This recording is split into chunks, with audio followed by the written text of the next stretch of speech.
Chapter 907. Hanshaw sat cross-legged on the same spot. He injected his consciousness into the demonic infant, allowing it to possess all of the senses of his main body.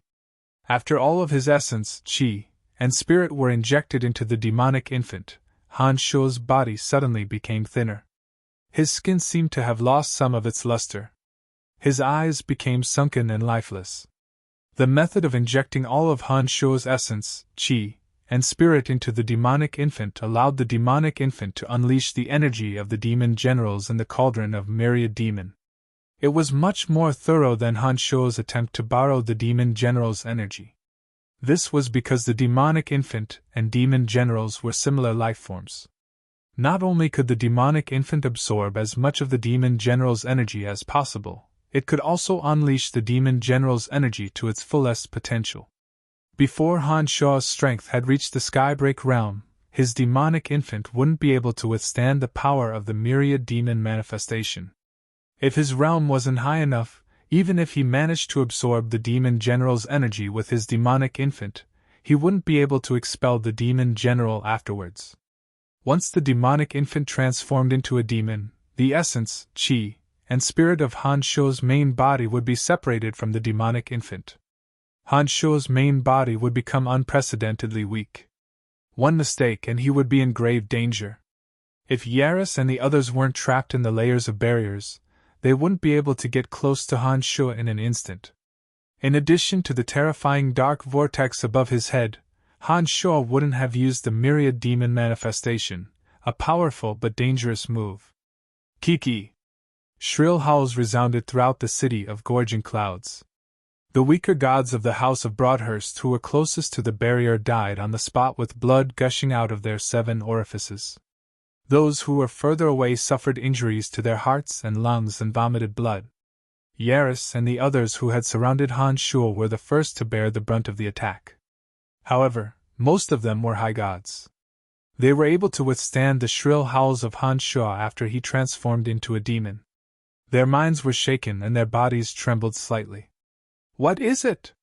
Hoff's face suddenly jolted. His mind was seized by something, and he cried out in alarm.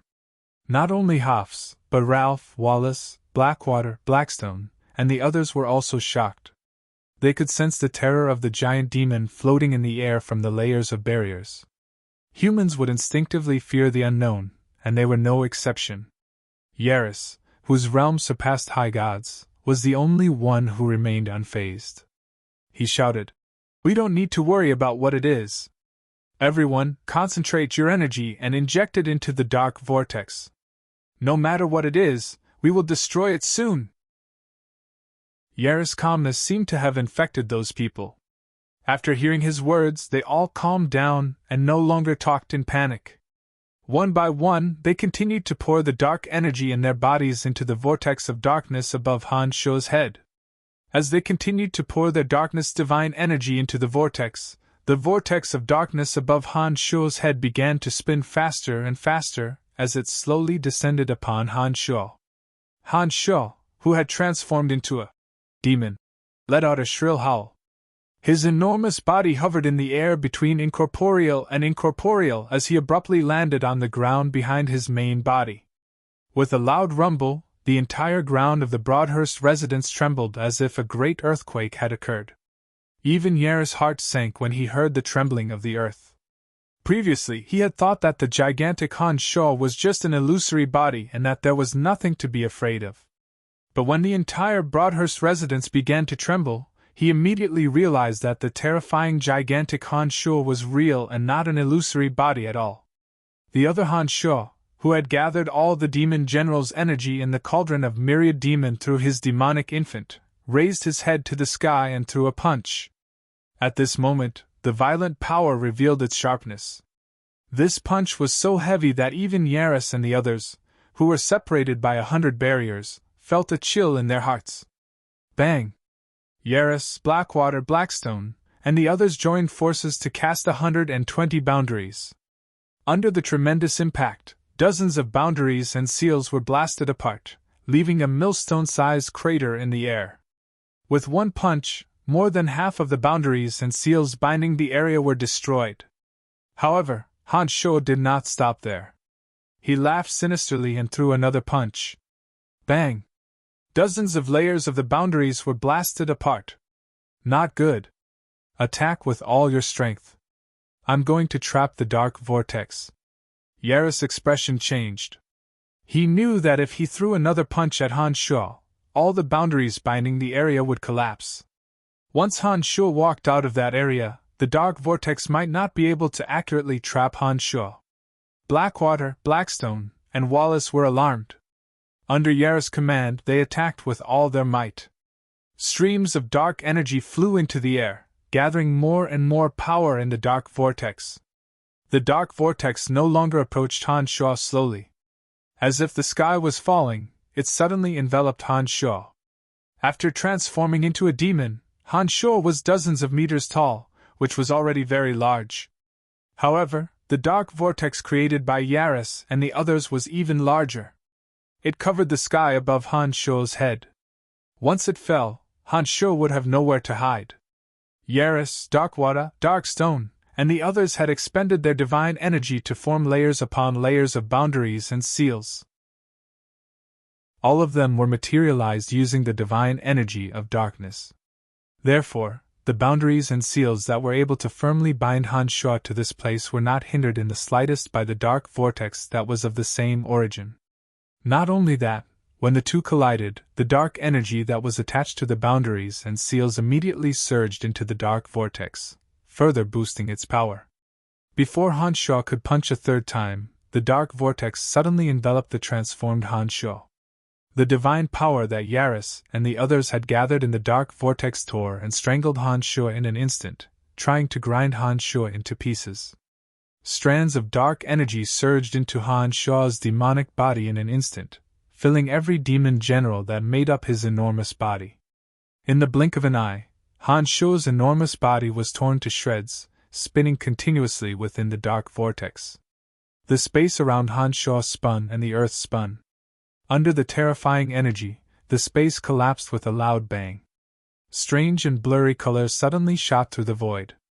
At a glance, one could even see stars that were immeasurably far away. The dark vortex formed by Yaris could not only cause damage to physical space, but also to souls.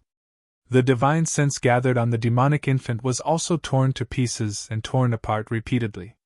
The dark vortex disappeared as quickly as it came. It tore apart Han Sho's consciousness in the blink of an eye. Then, in a flash, it vanished without a trace in that strange and blurry space-time rift. All the boundaries disappeared, and the blurred light above his head suddenly calmed down. There was nothing special in that area. Only Han Sho's body sat motionless. After losing the demon infant, divine sense, and spirit, his main body had sunken eyes, a sallow face, and no signs of life. The dark vortex could only last for an instant. All the energy was concentrated on the other Han Sho. Therefore, Han Sho's main body was unscathed and unaffected by the vortex. Yaris heaved a sigh of relief and smiled. That was close. If we had allowed him to escape, our dark vortex wouldn't have been effective. This guy is too powerful. Once he escapes, there will be endless troubles in the future. Big brother, what about the other body? Lerickson pointed at Han Sho's main body. All of his power has been drained, and even his soul is gone. What use is this body? Yaris shook his head and said regretfully, It's a pity that he possesses such mysterious power at such a young age. If I could use him, the strength of the Darkness Dominion would soar, just in case I destroyed that body as well. Wallace wiped the sweat off his forehead with his sleeves before cautiously walking towards Han Sho's body. It seemed that Wallace was the one who wanted to kill Han Sho the most. He didn't even want to let go of the only body he had left. Don't worry, that guy is done for.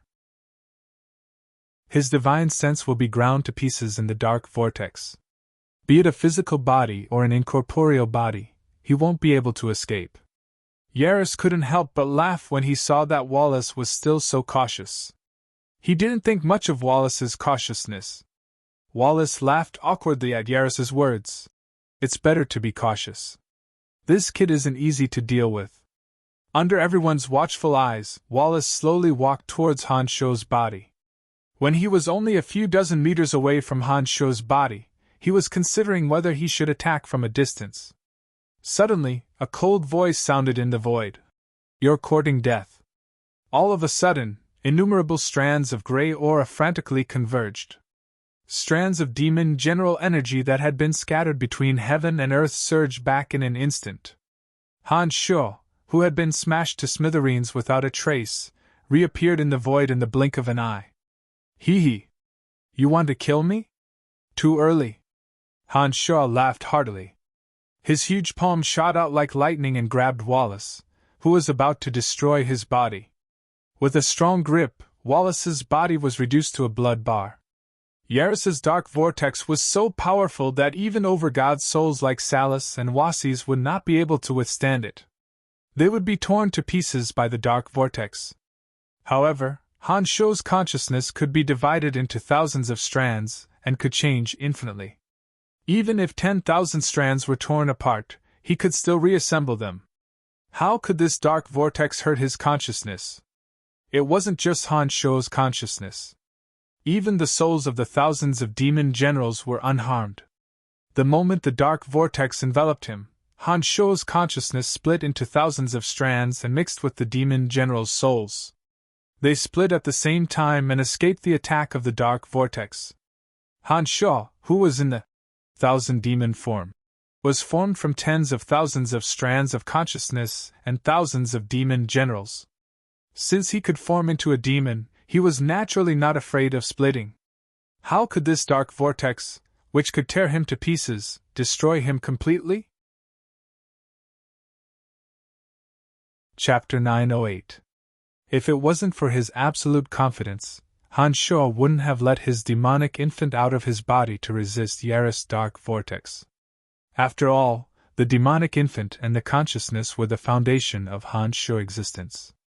If either of them were to die, Han Shuo would be in big trouble. Han Shuo's consciousness and demon generals converged as Han Shuo transformed once more. Wallace, who was about to destroy Han Shuo's main body, was crushed to pieces by Han Shuo. As soon as the thought crossed his mind, Han Shuo took a deep breath and sucked Wallace's divine soul into his stomach. He would refine Wallace's divine soul into a demon general in the cauldron of myriad demon after everything was over. The series of events happened in the blink of an eye. Before Yaris, Darkwater, Darkstone, and the others could react, Wallace had been killed by Han Shuo. How could this be? Yaris revealed a look of panic for the first time. As far as he knew, the destruction of a divine soul meant death. The destruction of a divine soul was even more thorough than the destruction of a divine body. A god who had lost his divine soul would have vanished from the face of the earth. He did not expect that the demonic arts cultivated by Han Shuo could divide his consciousness into thousands of strands, reassemble them into a soul with a thought, and then scatter them into strands of memories with a thought. Naturally, the gods of Elysium would never be able to comprehend such a miraculous divine ability.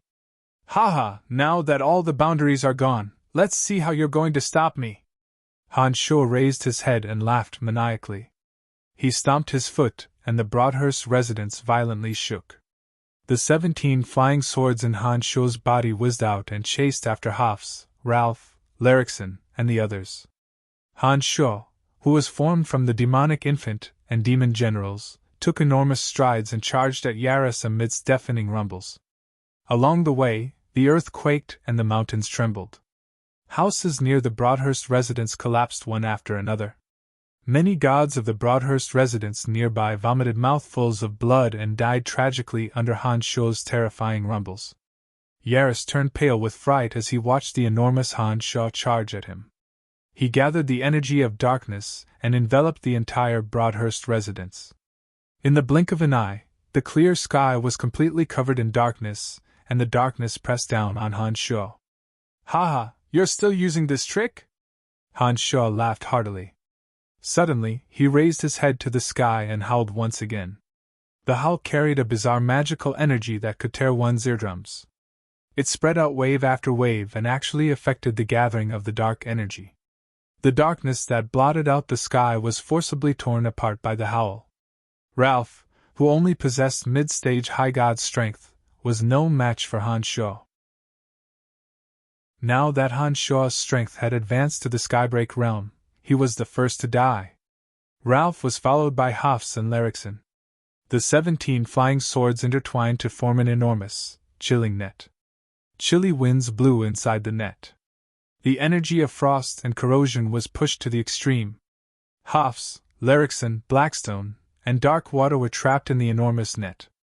After Ralph, Hafs, Larixen, and Larixen were also caught in the net. The 17 flying swords intertwined to form a gigantic, chilling net. The energy of frost and corrosion was pushed to the extreme.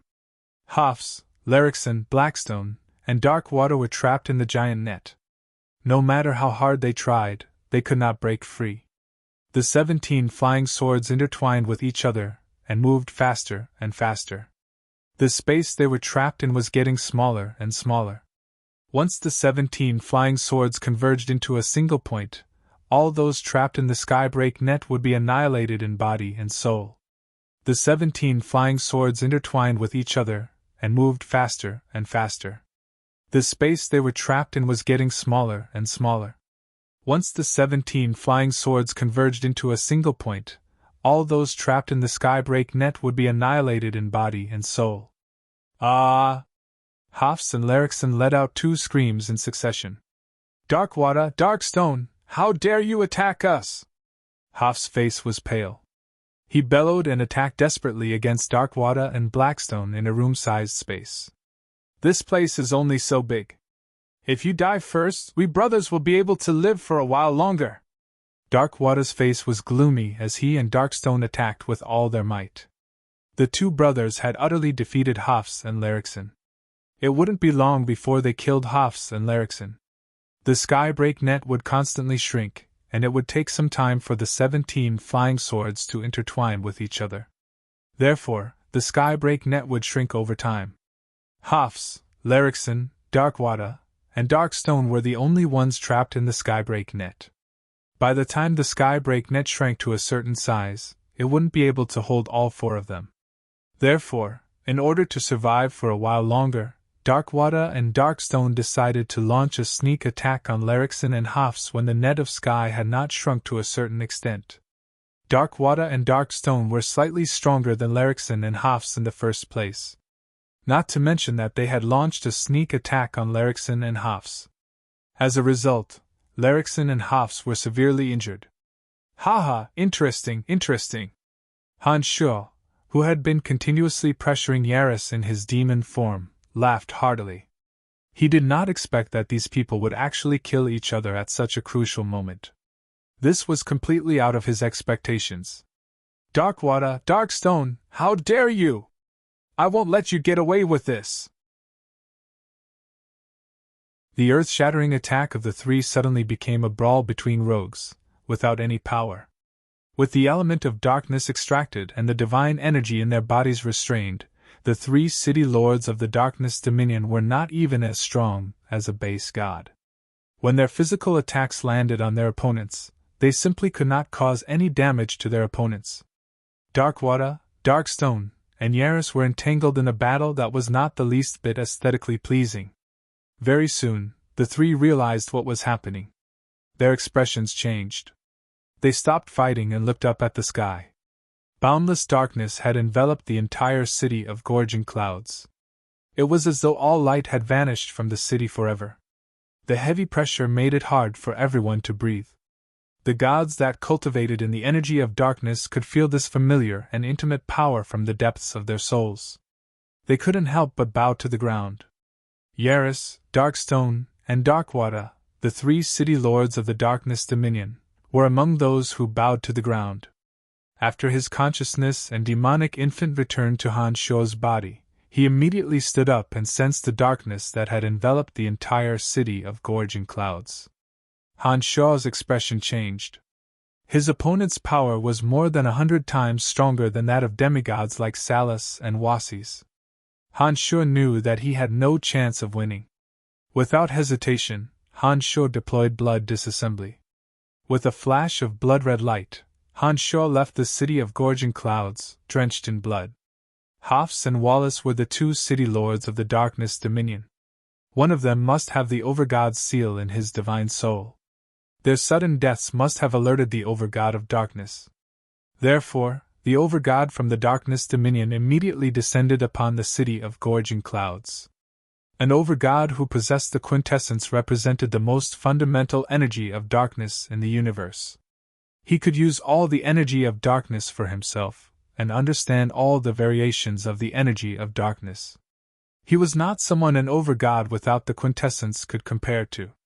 In this vast universe, there was only one Overgod of darkness who possessed the quintessence. Hanshaw knew that he wasn't a match for his opponent for the time being. Therefore, he made a prompt decision to flee the city of gorging clouds even if it meant getting injured. Chapter 909. The City of Gorging Clouds, the Broadhurst Residence. The two city lords, Yaris, Darkwater, and Darkstone, had stopped fighting long ago. They were kneeling on the ground with humble faces as they sensed the divine aura emanating from the darkness above their heads. All the gods cultivating in the energy of darkness in the city of gorging clouds knelt on the ground in panic.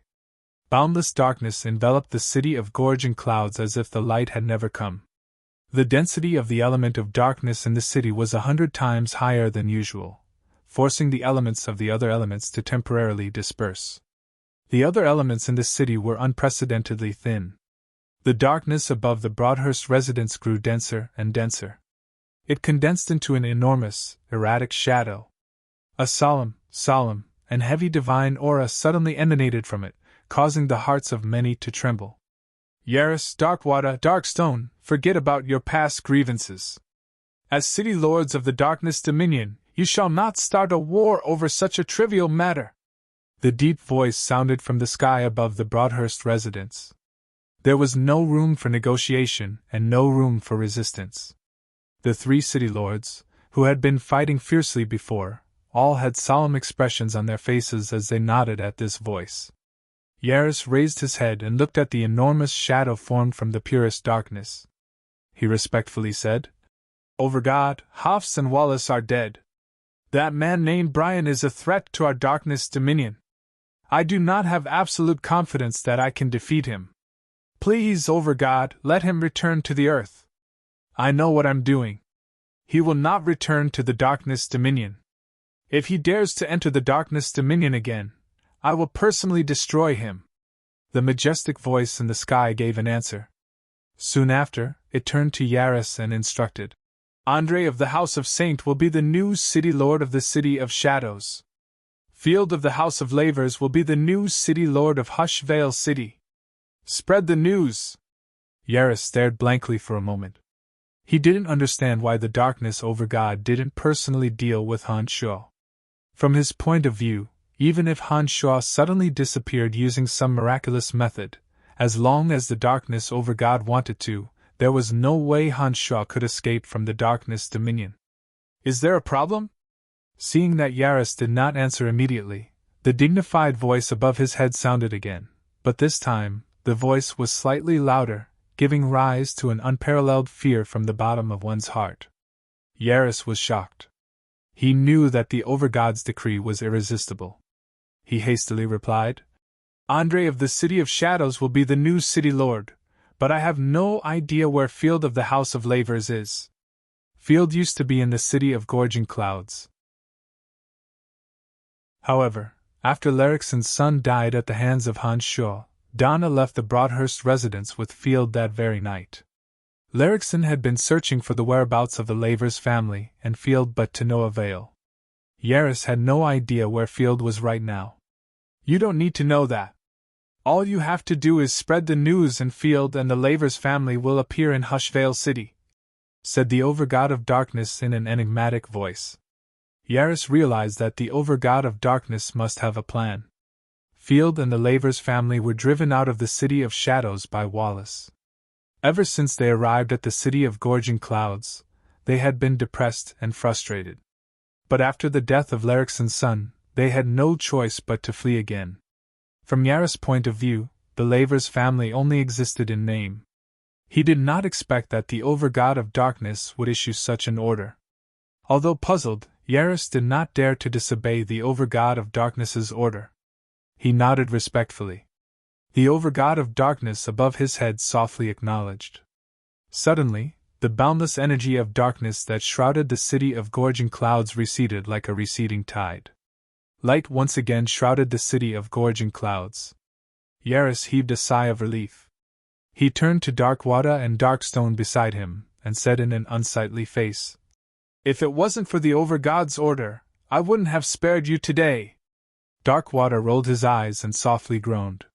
He said, "Yaris, the two of us traveled thousands of miles to help you out of goodwill. Your brother's death was entirely caused by that Brian. Even if we hadn't done anything, he would still have died. You should have vented your hatred on that fella instead. If it wasn't for the Overgod's appearance, the two of us would have died in the city of gorging clouds. Yaris, we have given you face," said Darkstone in a gloomy face.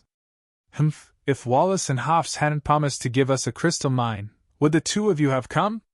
Yaris sneered and said, "Forget it. He's already dead and we have gained nothing. Sigh, why didn't the Overgod kill him? If the Overgod had killed him, he wouldn't have escaped death as long as he's in the Darkness Dominion." Darkwater and Darkstone wore puzzled faces. Darkwater hesitated for a moment before he cautiously raised his head and looked at the sky. He said, "I heard from Wallace that fella has a close relationship with the daughter of the Goddess of Destiny. Could that be the reason?" Yaris' eyes flickered for a moment before he nodded and softly sighed. "Forget it. Go back and spread the news. I didn't expect that Hushvale City would be taken over by Field. He sure is lucky." Darkwater and Darkstone also couldn't understand the Overgod of Darkness arrangement. They shook their heads and left the Broadhurst residence. On a barren mountain in the northwest of the city of gorging clouds, Han Sho was panting heavily with blood all over his body. The invincible Omen body automatically protected him. Demonic yuan circulated rapidly within his body. A few seconds later, the torn wound, tendons, and flesh squirmed. Very soon, the incessant flow of blood stopped, and the wound began to scab over at a rapid speed. After reaching the Skybreak realm in demonic arts, the damage caused to the body by using demonic disassembly was no longer a threat. With a single thought, the demonic yuan would heal all the damage to the body. Han Sho would only need some time to fully recover from the injuries he had sustained. After stabilizing his injuries for the time being, he prepared to leave the Darkness Dominion. The sudden arrival of the Overgod of Darkness gave Han Sho a strong sense of danger. He knew that he was no match for the Overgod of Darkness for the time being. Therefore, he had to leave the Darkness Dominion as soon as possible. The power of the Overgod of Darkness was just too terrifying. Han Sho didn't feel safe staying in the Darkness Dominion. Han Sho streaked across the Dominion of Darkness, unleashing all of his energy, and flying as fast as he could. 7 days later, Han Sho finally left the Darkness Dominion and arrived at the edge of the Death Dominion. He had killed Wallace, Hoffs, Larrickson, and Ralph. In Han Sho's opinion, he had achieved his goal. Although Han Sho had offended the even more terrifying Yaris, Darkwater, and Darkstone, and might even incur the wrath of the Overgod of Darkness, Han Sho believed that once he entered the Fringe and arranged for the Han family to settle in the Pandemonium, they wouldn't pose much of a threat to him. The only thing that made Han Sho's heart tremble was the Overgod of Darkness. However, he couldn't understand why the Overgod of Darkness didn't attack him after he caused such a huge commotion in the Darkness Dominion. Judging from the strength the Overgod of Darkness had displayed in the city of gorging clouds, Han Sho didn't think that the Overgod of Darkness could easily escape. "Why? I have killed 2 city lords, Hoffs and Wallace. Why didn't he attack me?" Han Sho couldn't figure out the answer to this question even after he arrived at the Ronson Canyon. After arriving at the Ronson Canyon, Han Sho spread out his consciousness and soon found a god hunter hiding in the dark. Han Sho's figure blurred and appeared before the god hunter. Before the god hunter could resist, Han Sho grabbed the god hunter by the neck and asked, Where is Scarlet? Who are you? Why are you looking for our Lord Chief? The God Hunter was shocked, and he cried out in panic. Han Sho chuckled and released the God Hunter's neck. He smilingly said, I'm from the Han family. Scarlet saved a member of the Han family. I'm here to thank her and ask her some questions. The God Hunter heaved a sigh of relief when he heard that Han Sho was from the Han family. However, he still put on a cautious face and asked, Why are you looking for our chief? Han Sho bunched his brows and asked, Han Hao used to be in charge of this place, right? The God Hunter put on a respectful face when he heard Han Hao's name. He asked, When Chief Han Hao was in the Ronson Canyon, all God Hunters had to listen to him. Do you know Han Hao? Han Sho nodded and smilingly said, Take a good look at me. Don't you think I look like Han Hao? After hearing Han Sho's words, the God Hunter seemed to have noticed Han Sho's resemblance. He took a good look at Han Sho and his expression suddenly changed. As though he recalled something, he immediately said, All right, I will bring you to our chief. Han Sho followed the God Hunter into the depths of the Ronson Canyon. Along the way, Han Sho discovered that many God Hunters were hiding in the dark. It seemed that they were up to something big again. Why are you hiding in the dark? Han Sho asked, puzzled. Recently, a lot more people have been traveling from the Death Dominion to the Destruction Dominion. Most of them are members of large family clans in the Destruction Dominion. The God Hunters of Ronson Canyon are secretly planning to attack some of the smaller family clans. Aren't we just gathering information? Han Sho did not try to conceal anything and frankly revealed what he was doing. After hearing those words, Han Sho suddenly realized why so many family clans had left the Death Dominion. Those from the Destruction Dominion were most likely heading to Witherbone City to demand justice from Hill. They must have returned because they knew that Witherbone City was finished. That was why they left the Death Dominion. Chapter 9-10. Following behind the God Hunter, Han Sho came to a cold lake with a waterfall. Before the two could approach, a group of God Hunters walked out from the dark and blocked their way. One of the God Hunters, a man with a deep red nose, shouted, Lamb, your chief is discussing business inside. What are you doing here instead of patrolling outside? Although the red-nosed man was shouting at Lamb who brought Han Sho over, his eyes were wandering around Han Sho's body. As God Hunters of Ronson Canyon, they were very familiar with Scarlet's subordinates. Han Sho was a stranger to them and it was a special time for them to be cautious. Lamb slightly bowed and humbled himself before the red-nosed man. He smilingly said, Please inform my chief that someone wants to see her. The red-nosed man looked at Han Sho suspiciously and coldly said, Lamb, did you not hear what I just said? Your chief is discussing business inside and she's not the only one. You have to wait until they are done before you report to her. Don't tell me you don't understand the rules? Lamb was stunned. He looked at Han Sho helplessly and said, Why don't we wait? It shouldn't take long. Han Sho bunched his brows. With one thought, a demon general soundlessly passed through the waterfall and entered the spacious cave behind it. Inside the cave behind the waterfall, Scarlet and a few God Hunter chiefs were arguing about the timing of their attack. The parties were flushed with anger, and their voices were getting more and more heated. The demon general circled around the back of the cave and observed everything inside. He then said in an indifferent voice, I'm going to look for Scarlet. But Lamb anxiously tried to stop Han Sho when he saw that Han Sho was about to barge into the cave. My friend, are you deaf? I was talking to you. Do you want to die? The red-nosed man's face was as cold as ice. He took a step forward and stood in front of Han Sho. His left hand casually stretched out and suddenly pressed on the man's shoulder. With a light press, a creak sound actually came from all the bones in the man's body. The man's blood suddenly rushed up to his head, and scarlet blood suddenly overflowed from his eyes and nostrils. Bang! Red Nose's huge head exploded, shooting onto the grayish-brown rocks, as if a bright painting had been drawn. Enemies! Enemies! The God Hunters behind Red Nose immediately cried out as soon as they saw that their leader had been killed. How could you? Lamb turned pale with fright and panic. He didn't understand why Han Shuo suddenly went on a killing spree. Han Shuo grinned and turned into a faint shadow as he shuttled back and forth among the god hunters. It was as though he was taking a leisurely stroll on a boulder beneath a waterfall. With a wave of his hand, he slaughtered the god hunters. Don't worry, you'll be fine. Han Shuo continued to absorb the divine souls of the god hunter leaders into the cauldron of myriad demon. The memories and self-awareness of the god hunter leaders were erased and turned into the purest of souls. The only things left behind were their understandings of the energy they cultivated in. Other than Han Shuo, Lamb and Scarlet were the only ones who were still standing. When Scarlet saw the sky full of demon generals swarming towards her, she suddenly fell into despair. She thought that she would be killed by Han Shuo.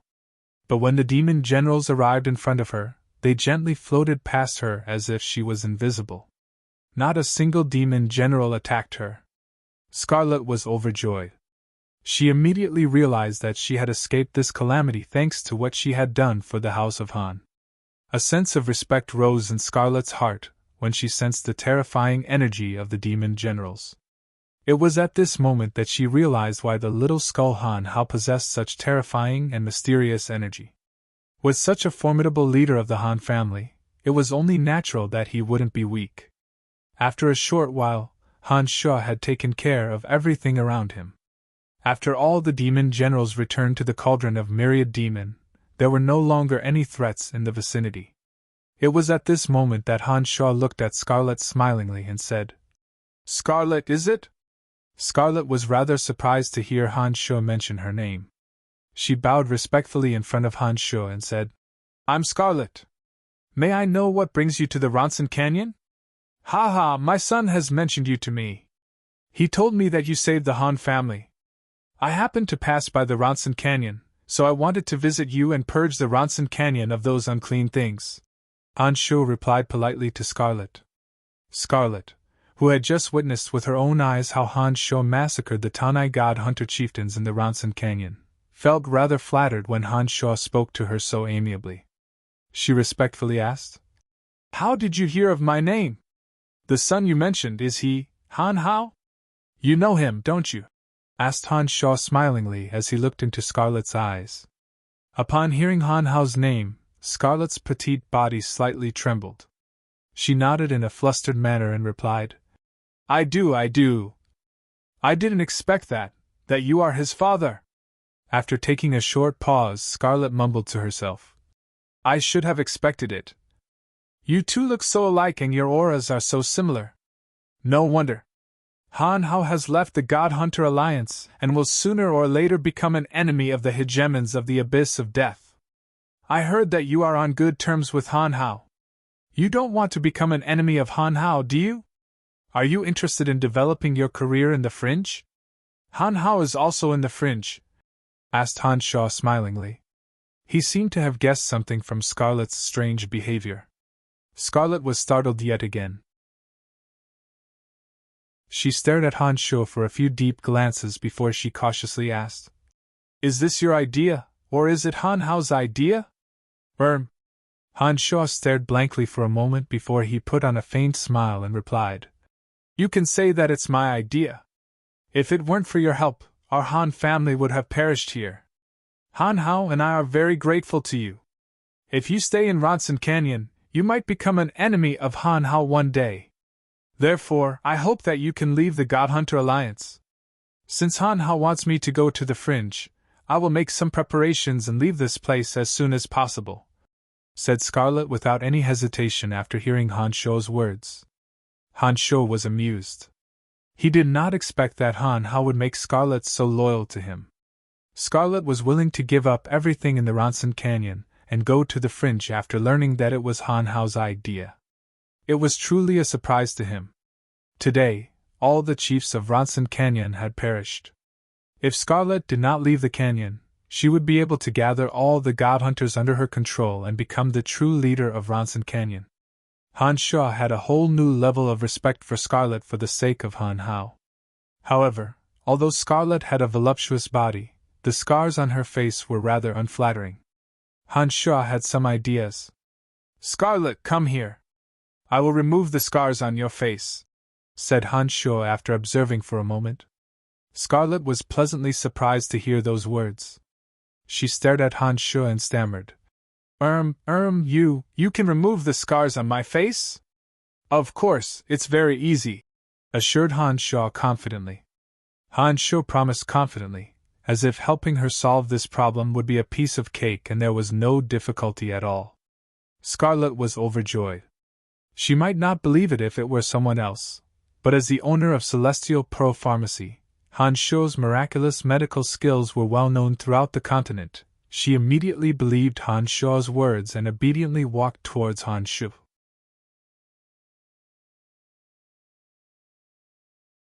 Chapter 9:11. The hideous scars on Scarlet's face ruined her overall image and deterred most men from approaching her. But apart from that, Scarlet had a graceful body and fair skin. She was a beauty in every way.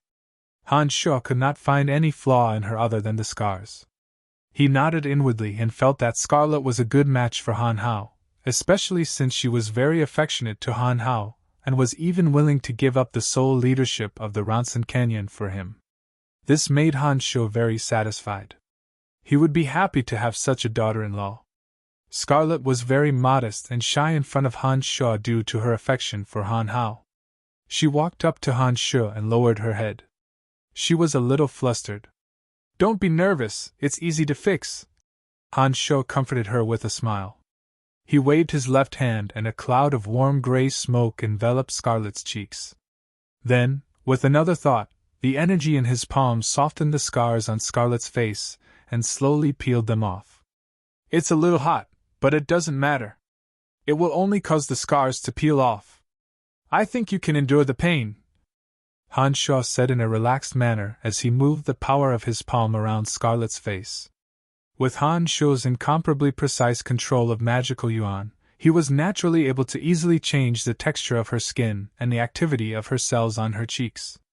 This kind of scar would be difficult for an ordinary person to treat, but he was able to do it calmly. It didn't take long for Han Shaw to withdraw his hand. He looked at the two faint red lines on Scarlet's face and smilingly said, "Look at yourself in the mirror." Scarlet suddenly opened her eyes and looked at Han Shaw. She awkwardly said, "I don't have a mirror." Han Shaw stared blankly for a moment before he came to a sudden realization. He thought that Scarlet must be afraid to look at the scars on her face, and therefore did not bring a mirror with her. He smiled, took out a mirror from his space ring, handed it to Scarlet, and said, "Take a look. Remember to look at yourself in the mirror often." After taking a short pause, Han Shaw took out a bottle of medicine and handed it to Scarlet. He instructed, "This is the medicine I prepared for Carmelita in the City of Shadows. It's suitable for you as well. Apply it on the scars every morning and night. In less than a month, even the faint red lines will disappear." Scarlet took a deep breath when she received the medicine. She finally put the mirror in front of her face and cried out in surprise. She looked at Han Shaw with gratitude and said, thank you so much." Han Shaw waved his hand and courteously said, "I should be the one thanking you. Without your persuasion, my Han family would have been annihilated. I should be the one thanking you." Scarlet put away the bottle of medicine with great care. She put on a bright smile and said to Han Shaw sincerely, "I will make arrangements for the Ronson Canyon. After that, I will head to the fringe." Han Shaw nodded and smilingly said, "The sooner the better. I believe that Han Hao will be shocked to see you." Ha! It was in every woman's nature to love beauty. Scarlet had always felt inferior when she faced Han Hao because of the scar on her face. Now that the scar on her face was gone, her beauty was no longer compromised. Scarlet had become much more confident than before. As though she recalled the scene when she met Han Hao, Scarlet put on a bashful smile. "By the way, what's with the scar on your face? Forgive me for being blunt, but it was obviously caused by a sharp weapon. Who did it?" Han Shaw couldn't help but ask when he saw that Scarlet was in a good mood. "I did it myself." Scarlet hesitated for a moment before giving a shocking answer to Han Shaw. Before Han Shaw could ask further, Scarlet explained. Back then, my family was annihilated. All the males were killed or forced to serve as divine servants. The females were raped and sold as singers. In order to escape from this fate, I cut my face with a sharp weapon. Scarlet told Han Shu about her bitter past. From her, Han Shu learned about her tragic past.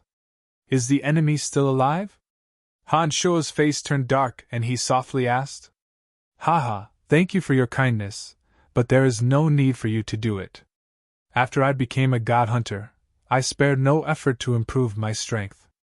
I have avenged my family many years ago, Han Shu said. As soon as Scarlet heard Han Shu's words, she knew that he wanted to avenge her. She felt warm in her heart. She felt that although Han Shu and Han Hao were cold-blooded killers, they were just as forthright and loyal to their friends and benefactors. Han Shu nodded and said, All right, I'll take my leave first. After you settle the matter in the Ronson Canyon, go to the fringe. If anyone tries to harm you in the fringe, just tell them my name. I don't think they will be foolish enough to harm you. In the Ronson Grand Canyon, Scarlet's strength could be considered decent. But the fringe was filled with ferocious forces. Almost every leader of a small force was a high god. An early-stage high god like Scarlet was nothing to them. Besides, outsiders would be bullied and humiliated upon entering the land of chaos. They might not even be able to enter the Amphilos. I'll be careful, replied Scarlet in a cheerful smile. She felt that she could hang out with Han Shu. Without saying anything else, Han Shu smiled and bade farewell to Scarlet before leaving. Han Shu had always been a person who repaid kindness with kindness. Now that he had settled the grudge between Hafs, Wallace, and the others, and Scarlet, his benefactor, had been dealt with, it was time for him to return to the fringe. In a cold, barren, and gloomy graveyard, ghastly green phosphorescence flickered here and there. The ground was covered with white bones and mist. Everyone thought that Han Shu had taken advantage of the God Hunter alliance. But only Salus knew that his defeat was no coincidence. He knew better than anyone else how terrifying Han Shu was. No matter how the person in the grave tried to instigate him, Salus remained unmoved. He coldly said, Unless you are absolutely certain that nothing will go wrong, I will not fight him head-on. The person in the grave kept silent for a moment as though he couldn't understand why Salus would be so cautious. But after a while, he seemed to have thought it through. He put on a mischievous smile and said, Me, the hegemons in charge of the destruction and darkness dominions, and you. The four of us will join forces. Are you up for it? Salus was startled. He looked at the grave in puzzlement and bunched his brows as he asked, What kind of grudge does he have against your God Hunter alliance? How did he provoke the three of you to join forces? One of the leaders I value the most is called Han Hao. He betrayed me after I came to the fringe. Not only that, back in the Darkness Dominion, he led a group of people to annihilate one of our branches. Just a few days ago, he wiped out everyone in the Ronson Canyon. His existence is a serious threat to our God Hunter alliance, especially since he is making rapid progress. We must get rid of him as soon as possible, said the person in the grave in a sinister voice. After taking a short pause, he continued, With the four of us joining forces, even Tyre will die without a doubt. Are you up for it? Salus hesitated for a moment. When he recalled how Han Shu annihilated Empyrean Peak, he hardened his heart and said, Damn it, I'll do it.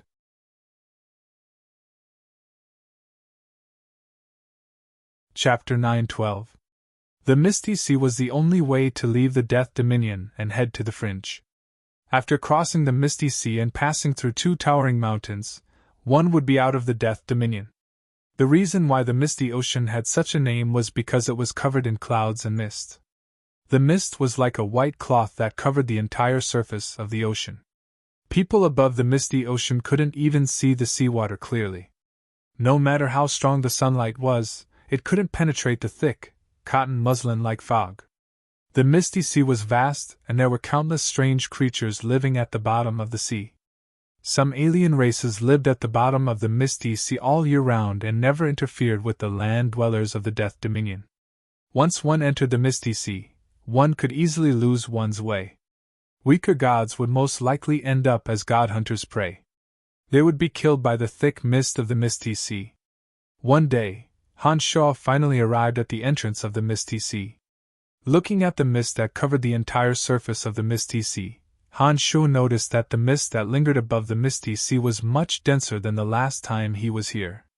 Not only that, he also noticed that the element of death and darkness in the misty sea seemed to be much denser than before. He also noticed that there weren't any god hunters wandering around the misty sea in search of prey. This was rather unexpected. Before entering the Death Dominion, Han Shaw noticed that there were many god hunters in the misty sea. Some of them even tried to provoke him but were killed by Han Shaw. Their corpses were thrown into the sea to feed the enormous creatures living at the bottom of the sea.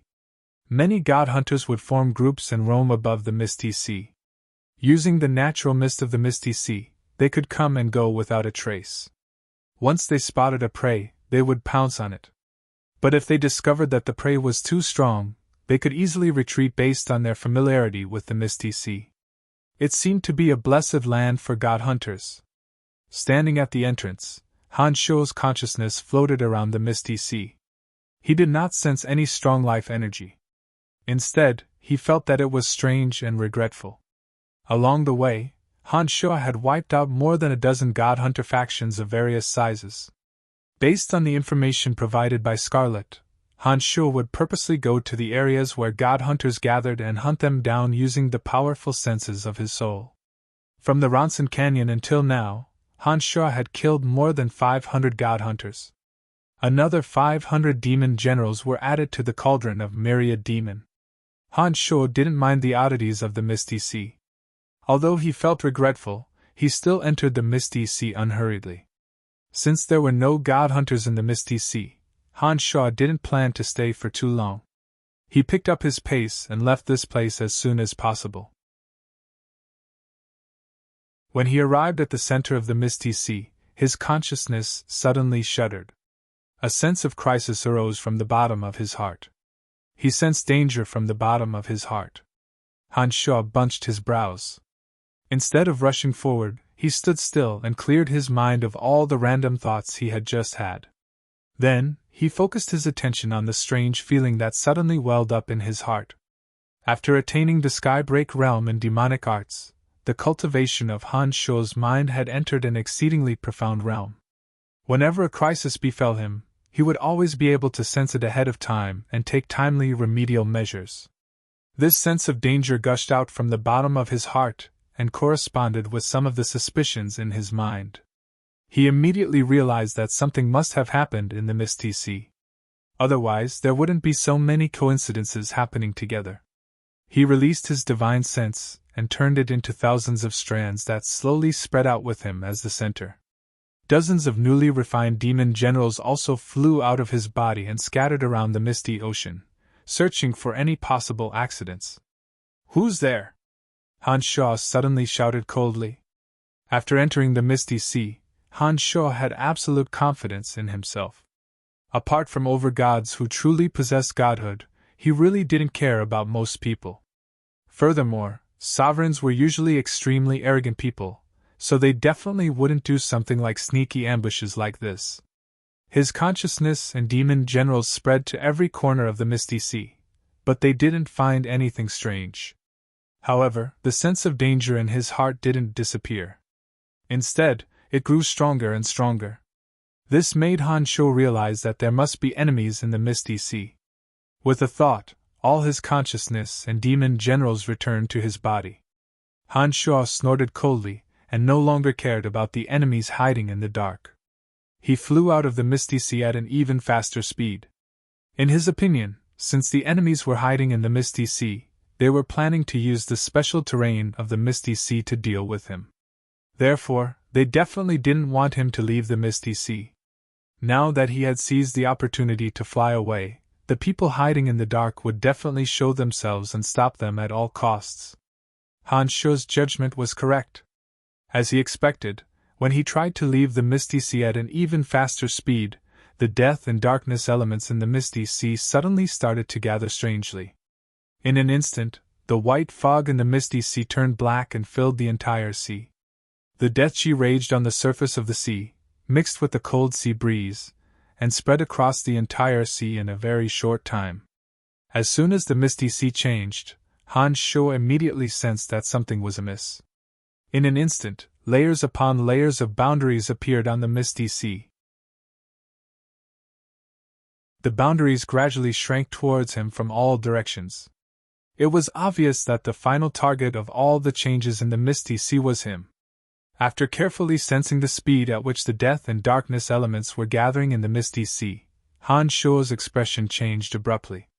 He was slightly surprised. With his keen senses, he could sense the strength of the enemies hiding in the dark from the speed at which the death and darkness elements were gathering. He was sure that there were at least 2 overgods of death and darkness lurking in the dark. Although they were overgods without quintessence, 2 overgods gathered in the misty sea was still very terrifying.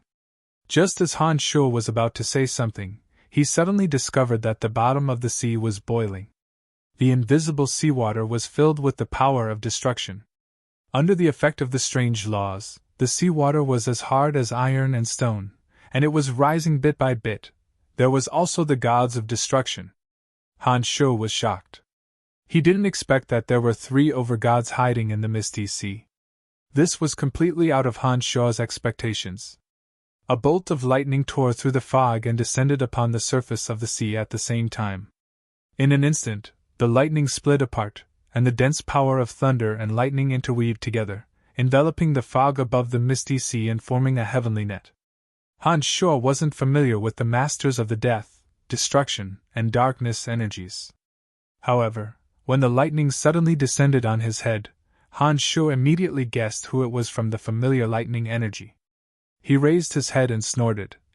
"Salus, I didn't expect you to be the one who schemed against me.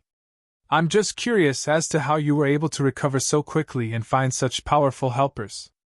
Can you explain these 2 points to me?" Salus's majestic figure gradually appeared in the mist. He looked down at Han Sho from above. Salus had a strange look on his face. He snorted. "You're wrong this time. It's not me who schemed against you. It's the other 3. I'm just passing by." A thought flashed across Han Sho's mind. He suddenly laughed and said, "So that's how it is. It seems that my massacre of god hunters has finally met my master's counterattack. Haha, I just didn't expect that this counterattack would be so ferocious." Amidst the boundless darkness, the silhouette of a 3,000-meter-tall giant gradually appeared. A pair of green eyes that looked like crescent moons hung high in the darkness, coldly looking down at Han Sho. The terrifying energy of destruction seemed to have stirred up the seawater, causing it to undulate. The boundless darkness grew denser and denser. Another enormous shadow gradually appeared. The shadow was shrouded in the most intense element of darkness, making it impossible to discern its true appearance. At the same time, a white bone throne appeared out of thin air.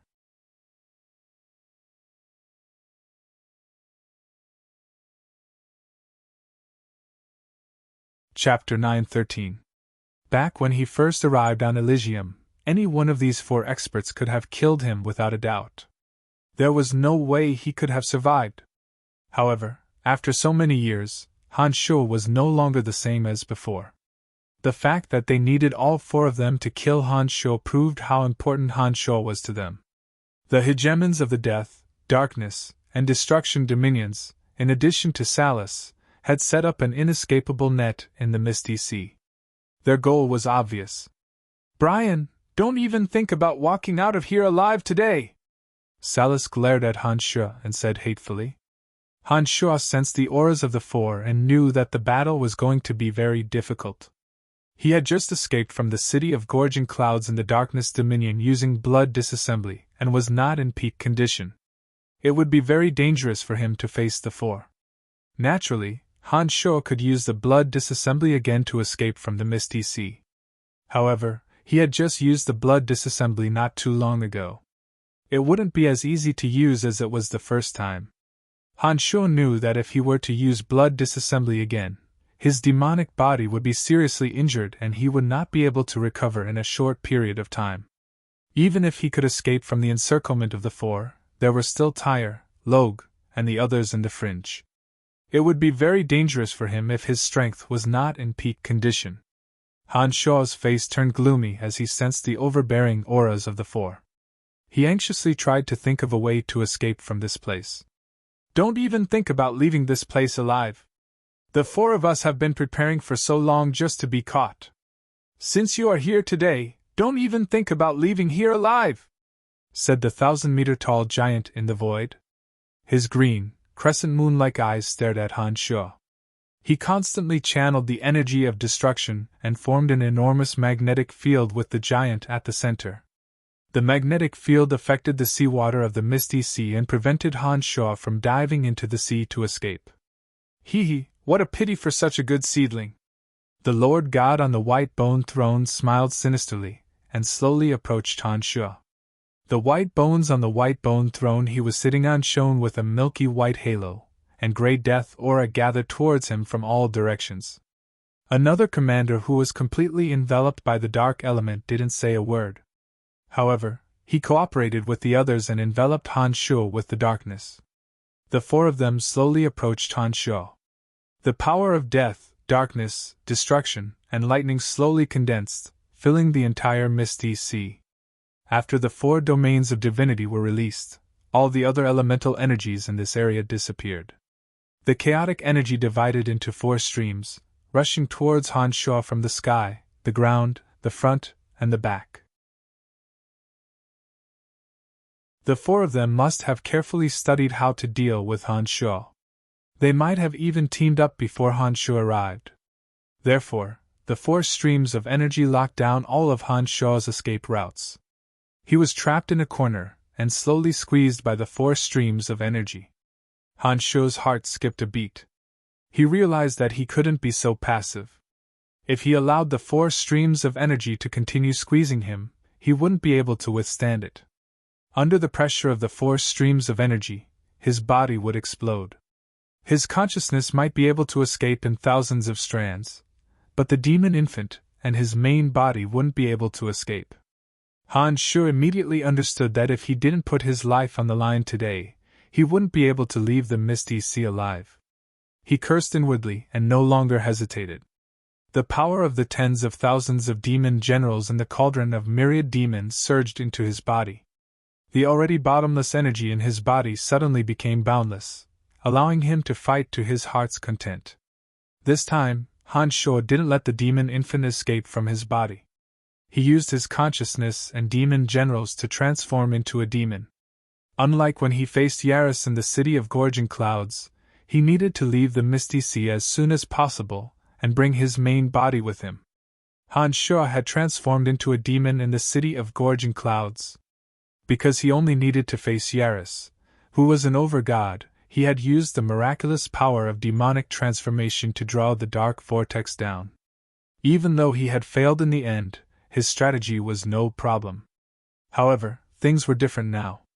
For overgod experts wouldn't give him any chance, especially when one of them was Salus, who cultivated in the power of lightning. Salus's power of lightning was a great threat to the demon infant. After transforming into a demon, Han Shuo could transform into a myriad of forms and wasn't afraid of most powers, but the power of lightning was an exception. The power of lightning had always been the bane of life forms such as souls. Han Shuo might not care about the power of lightning of an ordinary god, but Salus had the power of an overgod. Once he unleashed the power of lightning, Han Shuo's true demon would be immediately injured. Therefore, he didn't use the demon general's power to transform into a demon. Instead, he gathered the demon general's power within his body and used it to fight the enemy. Boundless energy surged from his body. Han Shuo was suddenly filled with heroic spirit. He raised his head to the sky and laughed wildly. 17 flying swords took advantage of the momentum and flew out. Each flying sword left behind a long sword light that resembled a waterfall. It was as though 17 meteors were dancing around him. The sinister, and evil sword light converged together in a bizarre manner as they danced in the air.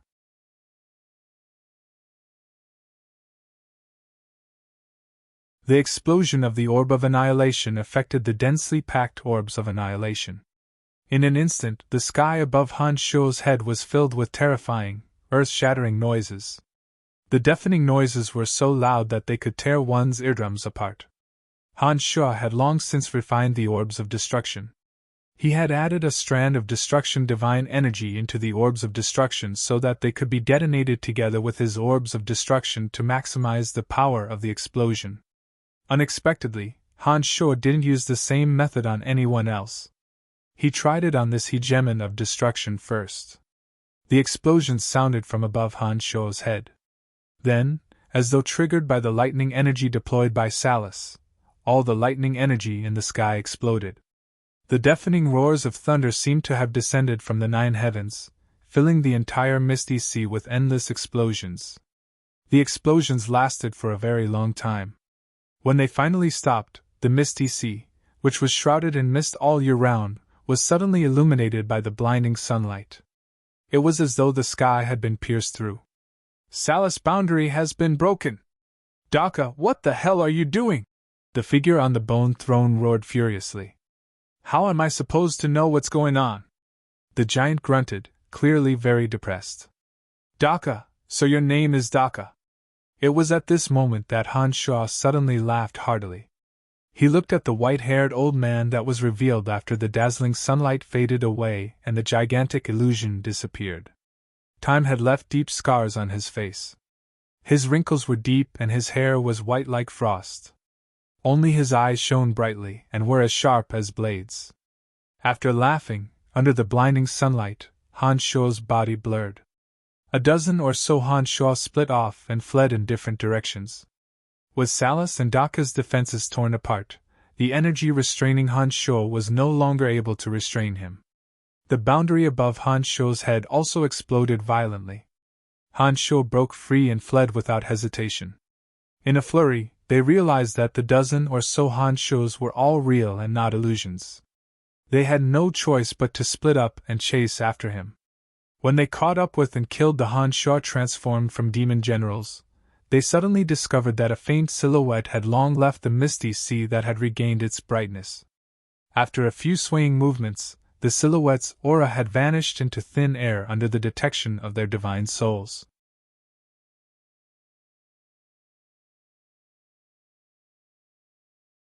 Chapter 9:14. Salus and the 3 overgods regrouped at the center of the misty sea, their faces dark. The 4 of them had worked together for several days to set up a trap in the misty sea. In order to take down Han Shuo, they had even practiced their joint attack techniques. After spending so much effort to take down Han Shuo, they managed to surround Han Shuo. Yet, at the most critical moment, Han Shuo still managed to escape. If word of this got out, not only would the 4 of them lose face, even the reputation of the God Hunter Alliance would be tarnished. After evading Han Shuo's deicide slash, Salus didn't expend any energy to defend against it. When the lightning above his head tore apart the boundary above the misty sea, the 17 flying swords returned to Han Shuo's body and disappeared without a trace. Salus, it's all your fault. If you hadn't retreated first, he wouldn't have been able to escape.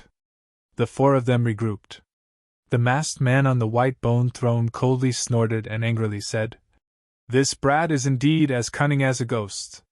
Today, the 4 of us joined hands and still couldn't stop him. He'll be even more difficult to deal with in the future. Salus was also furious and didn't give the masked man a friendly look. He snorted and said, I was the one he attacked. If I had taken that attack head-on, I wouldn't be able to recover within 100 years. None of you know how terrifying that brat is without facing him head-on. The hegemon of destruction named Daka looked at Salus and the other 2 before nodding and saying, Dagmar, Acer, that brat isn't easy to deal with. Now isn't the time to blame anyone. We need to find a way to get rid of him as soon as possible. After hearing Daka's words, Dagmar, who cultivated in the Edict of Death, seemed to realize that they still needed Salus' help to understand the situation in the fringe. So, he stopped berating Salas. After thinking for a moment, he furrowed his brows and said, "Before he left, that brat suddenly transformed into dozens of living beings. They all had the aura of a god. Otherwise, we wouldn't have fallen for it. How did he do it?" Daka and Nasser, who cultivated in the Edict of Darkness, looked at Salas. Of the four, only Salas was most familiar with Han Sha, so it was only natural that they would look at Salas. "He has a strange power that seems to be able to control souls. I don't know how he does it, but I'm sure that the souls he controls can transform into his appearance." Salas pondered deeply for a moment before he continued. "Compared to the last time, this guy has become much stronger. I still don't know what energy he cultivates. If we don't get rid of him in a short period of time, the day will come when all the hegemons of your God Hunter Alliance arrive and they won't be able to capture him. Salas, given his personality, he won't let you get away with it. Do you have any good ideas?" asked Daka solemnly. He felt that Han Sha had become the biggest threat to the God Hunter Alliance. He also felt that Salas wasn't exaggerating. He can hide, but he has people he cares about. Those people are in the Pandemonium. As long as we surround that place, he will have no choice but to fight us with all his might," Salas suddenly said after a moment of silence. "That's right. Good. As long as he has people he cares about, it means that he has a weakness." Dagmar smirked and continued, "We are already preparing to move into the fringe anyway. This won't affect our operation. Salas, you have to remember what you promised us, okay? There's no place for me in the fringe anymore. If it's destroyed, so be it." Salas nodded, agreeing with Dagmar's words. As one of the 5 sovereigns of the fringe, he knew every region and every power in the fringe like the back of his hand.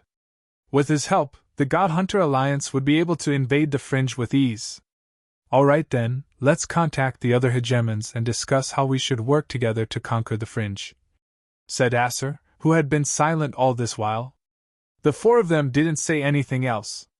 They looked at the misty sea that was illuminated by the sunlight and discussed their plan in a low voice before leaving the misty sea. After escaping from the misty sea, Han Sha heaved a sigh of relief. That was close. The 4 overgods had joined hands to lay out an inescapable net in the misty sea. As long as Salas did not evade an all-out attack from the overgods, it would be absolutely impossible for him to escape from their encirclement. In fact, he might not even be able to use the Crimson Disassembly while surrounded by the 4 overgods. Among the 4, Han Sha could sense that Salas was the weakest. The other 3 hegemons of the God Hunter Alliance were each more terrifying than the last, especially Daka, who cultivated in the Edict of Destruction. His true strength might not be any weaker than Tyre's in the fringe.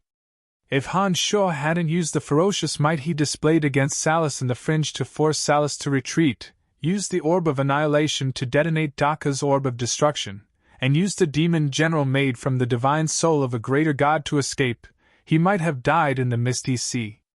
The God Hunter Alliance is indeed not to be underestimated. Since Salas is on the same side as the God Hunter Alliance, he must be plotting against the fringe. "It seems that the fringe won't have many days of peace," muttered Han Sha.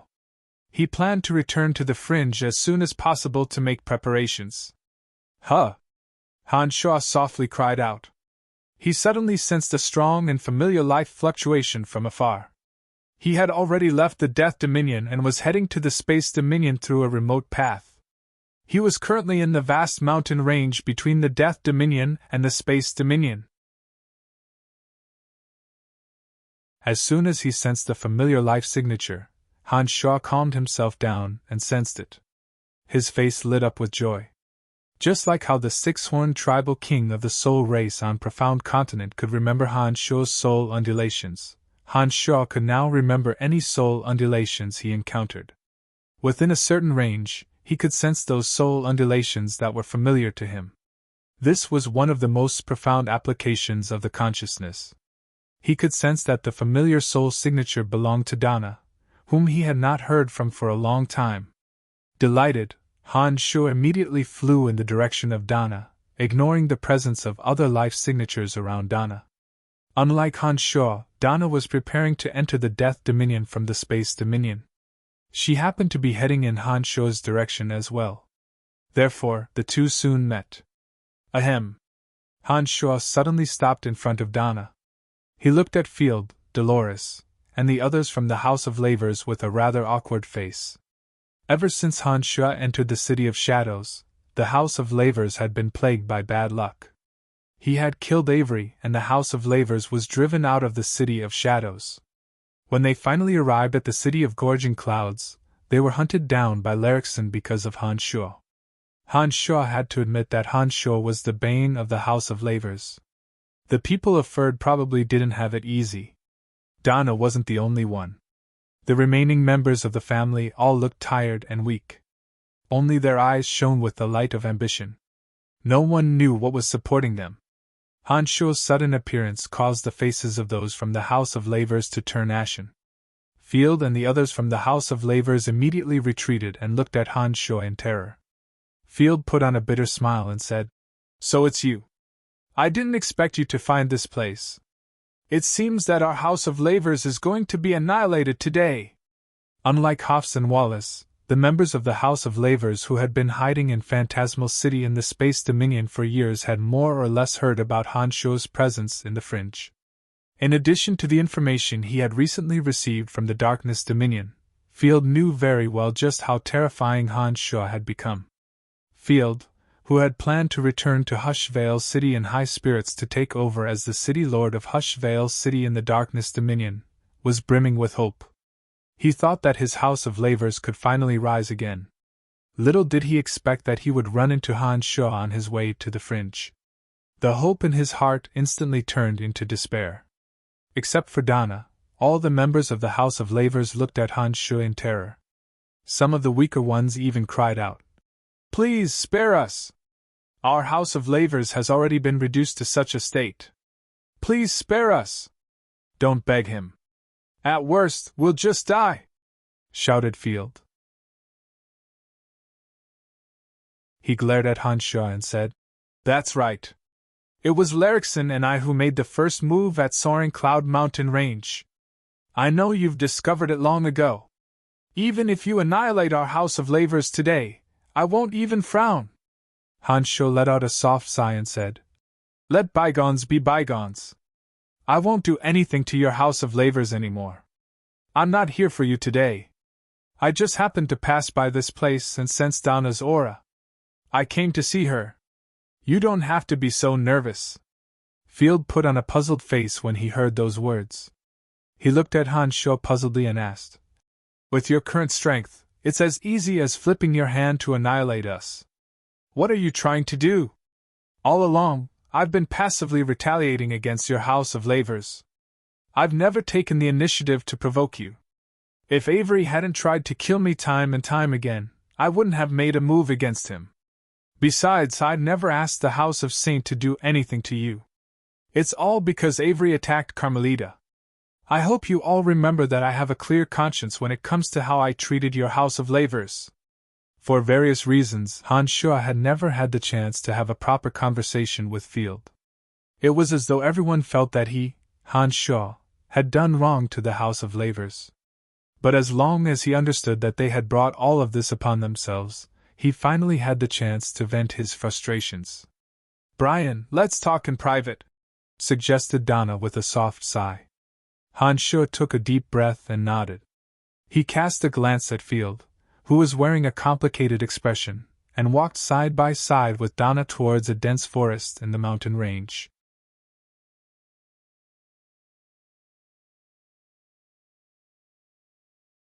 Chapter 9:15. As soon as Han Shaw and Donna left, Dolores of the Lavers family immediately said to Field, "Patriarch, the Overgod left a divine mark in your divine soul. Through this divine mark, you can communicate with the Overgod of Darkness. If Patriarch can communicate with the Overgod of Darkness immediately, and inform him that Brian is here, the Overgod might be able to descend to this place and kill Brian on the spot." Dolores was speaking very cautiously as though he was afraid that Han Shaw, who had disappeared into the forest with Donna, would hear him. The eyes of those members of the Lavers family who were pitifully begging Hanshaw to spare their lives lit up when they heard Dolores' suggestion. They all tried to persuade Field, hoping that he could immediately communicate with the Overgod of Darkness and have the Overgod descend to this place to kill Hanshaw. Field shot a sideways glance at Dolores, who came up with the suggestion and said snappily, "Do you really want the Lavers family to go extinct just like that?" Dolores was startled. He hurriedly kowtowed before Field and anxiously expressed his opinion. "Patriarch, why do you say that?" Field put on a gloomy face and looked hatefully at his clansmen, who were just as baffled. He groaned and said, "If the Overgod wanted Brian dead, do you think he would be able to come out of the Darkness Dominion alive?" Dolores grew even more terrified. He softly cried out, You mean to say that the Overgod deliberately spared him? How is that possible? Hafs and Wallace are the lords of cities in the Darkness Dominion. How could the Overgod spare Brian after he killed two important characters of the Darkness Dominion? How is that possible? Field curled his lips disdainfully and said in a deep voice, "You have never sensed the existence of the Overgod. You will never understand the divine abilities of the Overgod. Although I don't know why the Overgod did not kill him, I am certain that if the Overgod wills it, he will not leave the Darkness Dominion alive." This. Dolores was so shocked that he didn't know what to say. Field coldly snorted and said, "You'd better get rid of that thought as soon as possible. Speaking of which, it's all thanks to this person that we were able to return to the Darkness Dominion and establish our base in Hushvale City. Based on his qualifications and family strength, it's impossible for me to become the city lord of Hushvale City. I'm still wondering if he's the reason why the Overgod chose me." Dolores' face was filled with horror and disbelief. He kept muttering in a low voice, "Impossible, this is absolutely impossible. An Overgod is omnipotent in the Darkness Dominion. He can do whatever he wants on Elysium. Why would he care about such a nobody? Who knows?" Field wore an odd expression. He shook his head with a bitter smile and let out a soft sigh. "If I knew he was this powerful, I would have welcomed him personally the first day he stepped into the Lavers' residence. Sigh. I have to say that we are not as good as Donna when it comes to judging people. If I had listened to Donna, not only would our house of Lavers not have declined, we would have soared to great heights." Patriarch, do you mean that you don't intend to avenge Uncle Avery?" Dolores was stunned. He stammered for a moment before he asked apprehensively, "Avenge?" Field put on a bitter smile. He glanced at the forest and sighed. "How are we going to avenge him? Yaris was the lord of a city and had Overgod strength. Not to mention Darkwater, the Darkstone brothers, Hafs, Wallace, and Larrickson. But in the end, Yaris, Wallace, and Larrickson were all dead while Yaris was still free and unfettered. How are we going to avenge him? Who in our house of Lavers is capable of taking revenge?" But, Dolores wanted to say something, but he couldn't find any words to persuade Field, perhaps because he had thought of the terrifying reality. Field waved his hand and impatiently said, "You better give up on this idea as soon as possible. Behave yourselves in Hushvale City and don't even think about attacking Brian. You will only bring disaster to the House of Lavers. Remember this." Dolores and the other members of the Lavers family found it hard to understand Field's words. However, under the deterrence of their patriarch, they had no choice but to comply. Deep in the forest, the vegetation was lush and verdant. Some of the bright-colored flower buds were releasing temporary beauty and a faint fragrance. Donna was standing in the middle of a patch of wildflowers. She was slender and elegant. She was as gorgeous and outstanding as a fresh flower. Donna was a beautiful woman with outstanding temperament and radiance. After the tragedy that befell her family clan, she had gained a slightly haggard appearance. But not only did this not diminish Donna's beauty, it made her look even more pitiful. Her lavender gown wrapped around her voluptuous body. Her beautiful legs were long and slender, her pink buttocks were perky, and her breasts were plump. There was a hint of worry on her rosy cheeks, which made people want to hold her in their arms and carefully protect and love her. Looking at Donna in front of him, Han Sho felt as if he had 1,000 words to say, but when the words reached the tip of his tongue, all that came out was a long sigh. "Ai! Big Sister Donna, long time no see." Donna raised her slender eyebrows and stared at Han Sho with her bright eyes. She was dazed for a moment. After so many years, the young man who had concealed his abilities and came to Elysium empty-handed had become an outstanding figure whose name shook the heavens. He had become the king of the most terrifying and chaotic land on Elysium.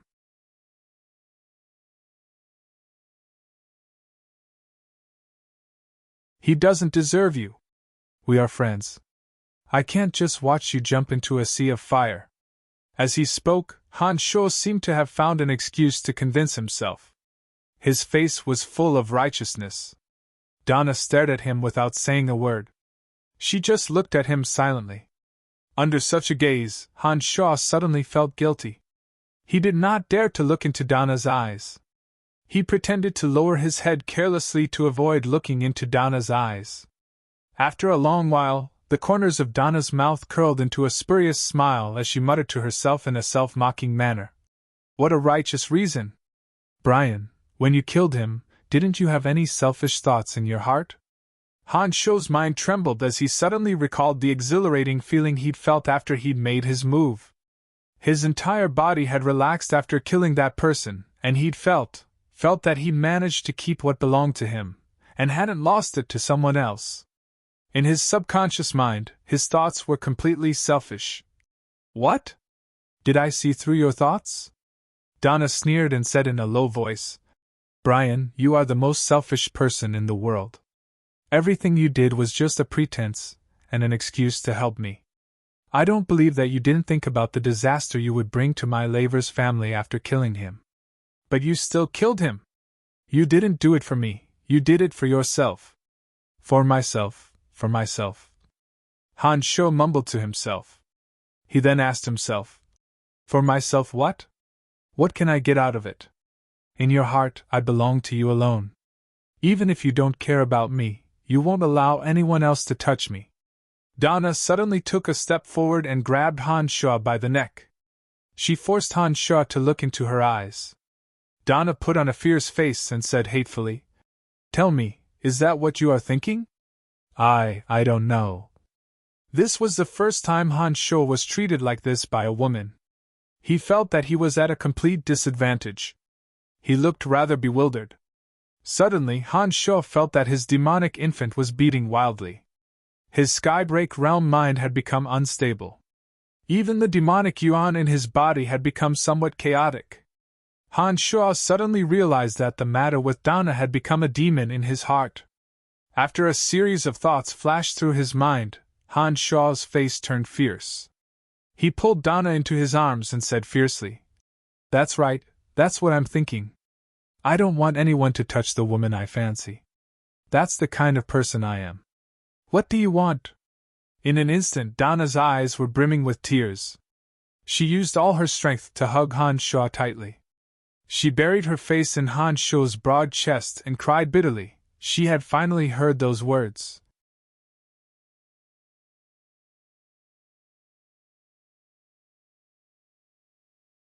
Chapter 9:16.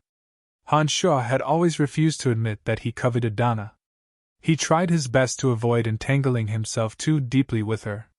However, in the depths of his heart, just as Donna had said, he had long regarded Donna as his exclusive property. He would not allow anyone to encroach on her. Today, Donna's insistent questions had forced him to confess. Even his state of mind was in a state of chaos. Han Sho finally understood how deep his yearning was. Such was the nature of relationships. Sometimes, when a woman was cursing and quarreling, it would seem difficult to put an end to it. But more often than not, a single hug would be enough to resolve everything. All their anger and resentment would dissipate in an instant. The relationship between a man and a woman could sometimes be incomparably profound, but it could also be extremely simple. Donna's many years of resentment and anger toward Han Sho collapsed with a single sentence from Han Sho. There was no longer any hatred left in her heart. She had even completely forgotten about her family feud. In the face of great things, some men could abandon everything for the sake of benefits. Their goals were clear. But women were different. They could abandon everything for a man. Whether it was family feud, family, or friends, they would all appear very fragile in front of their loved ones. At this moment, Donna's eyes were brimming with tears. She hugged Han Sho tightly as though she wanted to squeeze Han Sho into her body. Han Sho was deeply moved. He did not say a word and allowed Donna to weep on his chest. He only gently caressed her soft long hair, using such gentleness to express his love and tenderness. After years of resentment, Donna's heart gradually calmed down along with her tears. Leaning on Han Sho's broad chest, she felt incomparably tranquil. She had never had a single day of peace while she was in hiding with the Lavers family. But now, her heart was at peace because she had someone to rely on. She really wanted to rely on him for the rest of her life. Donna's heart was overflowing with sweetness, and a silly smile hung on her face. After a long while, Donna felt that she had vented enough. She awkwardly moved away from Han Sho's chest and looked at the nervous Han Sho with teary eyes. She suddenly felt that this silly Han Sho was so adorable. Although he had dominated Elysium, he didn't have the slightest bit of aggressiveness or fierceness. Instead, he appeared cautious and at a loss. Poochie! Donna, whose cheeks were still wet with tears, couldn't help but chuckle. She reached out and pinched Han Sho's face. She snorted and said, "Look at you, it's as if I forced you. You're such a jerk." Han Sho didn't know whether to laugh or cry. He thought, "You're the one who forced me." But now that the knot in his heart has been untied, Han Sho felt rather awkward when he looked at Donna again. He still didn't dare to look into Donna's bright eyes. He quietly lowered his head again. As soon as he lowered his head, his eyes suddenly lit up. His gaze fell on Donna's towering and full breasts, and he was instantly fixated on them. Due to her tears, Donna's chest was completely damp. Her clothes were thin to begin with, and with her tears wetting her chest, the thin clothes clung tightly to her voluptuous breasts. She looked as though she was not wearing any clothes, revealing many of her wonderful breasts. Her alluring curves were so beautiful, and the curves were so full and alluring that they could steal a man's heart. Donna's figure was graceful to begin with. Her breasts were even more firm and full. Now that they were wet from her tears, it immediately caused one's imagination to run wild. It was unknown if Donna had noticed Han Sho's peeping. She let out a soft groan and pretended to stretch her body. She stretched her arms and slightly straightened her waist, causing her ample breasts to stand out even more. The peak of her breasts even lightly touched Han Sho's chest. Han Sho's eyes suddenly widened. A ball of evil fire ignited in his heart. Giggling, Donna immediately stood up straight and turned around. She proudly said, "Brian, I'm not playing with you anymore. I still have to go to Hushvale City in the Darkness Dominion. Once our House of Lavers has established a foothold there, I will come to the Fringe to look for you." Donna was very proud of herself. Women were the most sensitive, in this aspect. It was said that no matter how a man tried to sneak a peek at a beauty's sensitive spot, they would always be able to detect it with their amazing sixth sense.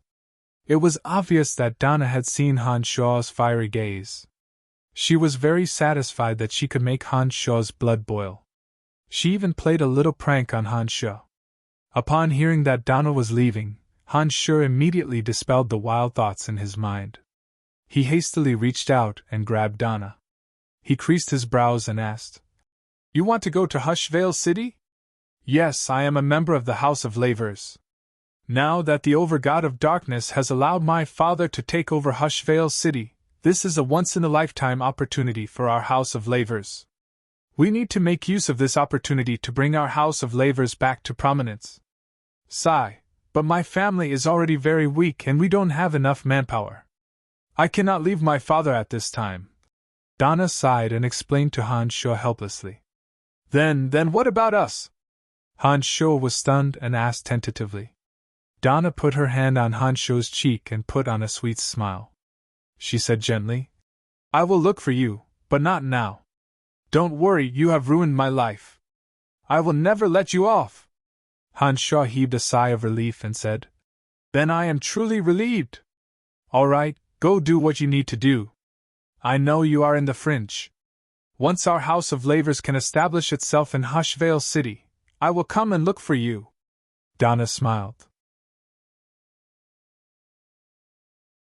Then, as though she recalled something, she giggled and said, But when the time comes, you have to appease those women of yours. I'm afraid they might come after me. All right then, promise me. I will wait for you to come and look for me. Hanshaw couldn't help but laugh. He nodded and no longer said anything to Donna. He took a step forward and pulled Donna into his arms. He tyrannically kissed Donna's rosy lips and left while laughing heartily. Donna's cheeks blushed, and she stomped her foot. Then, she giggled and mumbled to herself. This fella isn't as timid as I thought, hee. She blinked her watery eyes and licked her rosy lips, as though she was trying to engrave the traces of Hanshaw in her heart. Just as the members of the Lavers family were getting impatient from waiting, Donna finally walked out from the depths of the forest. Before entering the forest, Donna had a gloomy expression on her face. Her eyes were brimming with resentment and hatred. Field was worried that Donna would disregard everything and fight Hanshaw to the death. He was worried that something might happen to her. However, when Donna came out from the forest, her eyes were sparkling and her face radiated radiance. She was brimming with vitality, and not the slightest trace of gloominess could be seen on her face. She was like a completely different person. The members of the Lavers family gaped in astonishment. They could not understand what had happened to Donna in just a few minutes. How did the lifeless Donna suddenly come back to life? This was beyond their expectations. They were at a loss as to what to do. Field gazed deeply at Donna as though he had guessed something. He creased his brows and asked, Where is he? He's gone. He's returning to the fringe. Donna tried her best to hide the joy on her face, but her reply was still as brisk as ever. Anyone could tell from her reply that she was different from usual. It wasn't that Donna wasn't mature enough or that she wasn't adept at concealing her emotions. It was just that the great joy had diluted the great sorrow and transformed her body and mind. Her complexion had betrayed her. Oh. Field nodded. He swept his gaze across the members of the Lavers family and coldly shouted, What are you waiting for? Hurry up and move! The group of people led by Dolores hastily nodded in acknowledgement. They secretly sized up Donna while cursing in their minds. Field and Donna were at the forefront. After deliberately putting some distance between them and the people at the back, Field stealthily approached Donna and whispered, Nana, I don't care about the matter between you and him. But I want you to remember to think for the sake of our family. Don't bring unnecessary trouble to our family. Donna stared blankly for a moment. She looked to her left and right and saw that the members of her family were being dragged along. Puzzled, she asked, Father, you aren't going to stop him? Field let out a soft sigh and shook his head. He said in a self-deprecating manner, Can I? Father, actually, I. Donna hastily explained. She wanted to say that she would also pay attention to the difficulties of her family. After all, she had some enmity with the Lavers family. Field waved his hand and stopped Donna from explaining. He said, You don't need to say anything. It is I who has wronged you. If I had listened to you and met with him on the first day he arrived at the Lavers' residence, perhaps none of this would have happened. It is I, your father, who stubbornly acted on my own accord. I didn't give him any respect at all. Step by step, I pushed the Lavers family into the abyss. In the end, I had no choice but to compromise and nearly sacrifice your happiness to that good-for-nothing Larrickson. Of course I know that youngster isn't a good person. I brought this upon myself. After hearing Field's words, Donna understood his helplessness. She thought for a moment and suggested, Why don't you expel me from the family? That way, I won't bring any trouble to the Lavers family. Field shook his head resolutely and said, You didn't do anything wrong. I am the one at fault. Why should I let you go? All right, don't think too much about it. Although I don't know the reason, I can tell that the Overgod of Darkness and the Overgod of Death don't want him to die. There shouldn't be too much of a problem between you and him. You mean you agree for me to be with him? Donna was overjoyed. Her voice was trembling slightly. Nodding his head, Field sighed.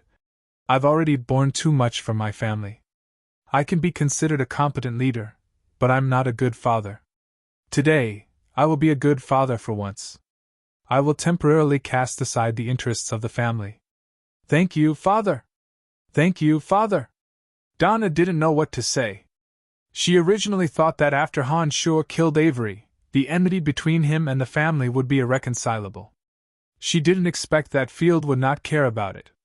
Not only did he not try to stop her, but he was also so considerate of her. Donna understood that with Field's words, she would no longer have a knot in her heart.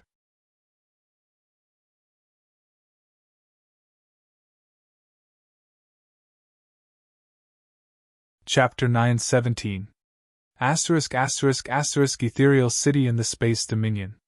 Ever since Baum's death and McKinley took over as the City Lord of Ethereal City, not only did the city's trade and combat strength not decline, but they had also grown even more prosperous than when Baum was alive. After McKinley took over Ethereal City, he reduced taxes on all kinds of transactions in the city. As long as one wasn't an evil person, one was welcome to enter Ethereal City. Furthermore, he still maintained the liberal environment of Ethereal City and did not interfere with the residents' personal affairs. McKinley's abilities were far more outstanding than Baum's. Not only was he adept at management, but he also knew how to win people's hearts. Under his leadership, all the major family clans and business owners in the city would submit to him. Those divine guards who had been following Baum submitted to McKinley without hesitation and managed Ethereal City for him. In Ethereal City, the Celestial Pro Pharmacy and the Goldstone Energy Gem Shop received a lot of attention from McKinley. With the help of the City Lord, the Celestial Pro Pharmacy and the Goldstone Energy Gem Shop had become the leaders of the two major industries in Ethereal City. It had been some time since Phoebe, Emily, and the members of the Han family had arrived in Ethereal City. They had received a grand welcome from McKinley and felt as though they were at home. Unlike the City of Shadows, Ethereal City was not only very suitable for living but also more prosperous than the City of Shadows due to the fact that experts cultivating in all kinds of energy could gather in one place. It was the perfect place for ambitious women like Emily and Phoebe to expand their business.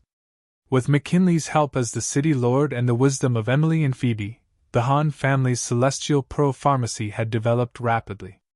They had nearly destroyed most of the medicine and energy gem shops in the city, and became the only major business in Ethereal City.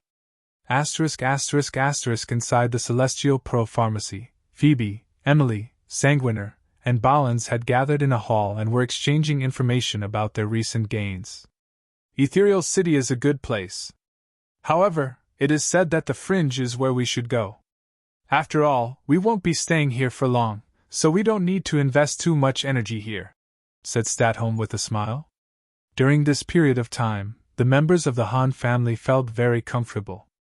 Unlike when they were in the City of Shadows and Witherbone City, McKinley had truly treated them as one of his own in Ethereal City.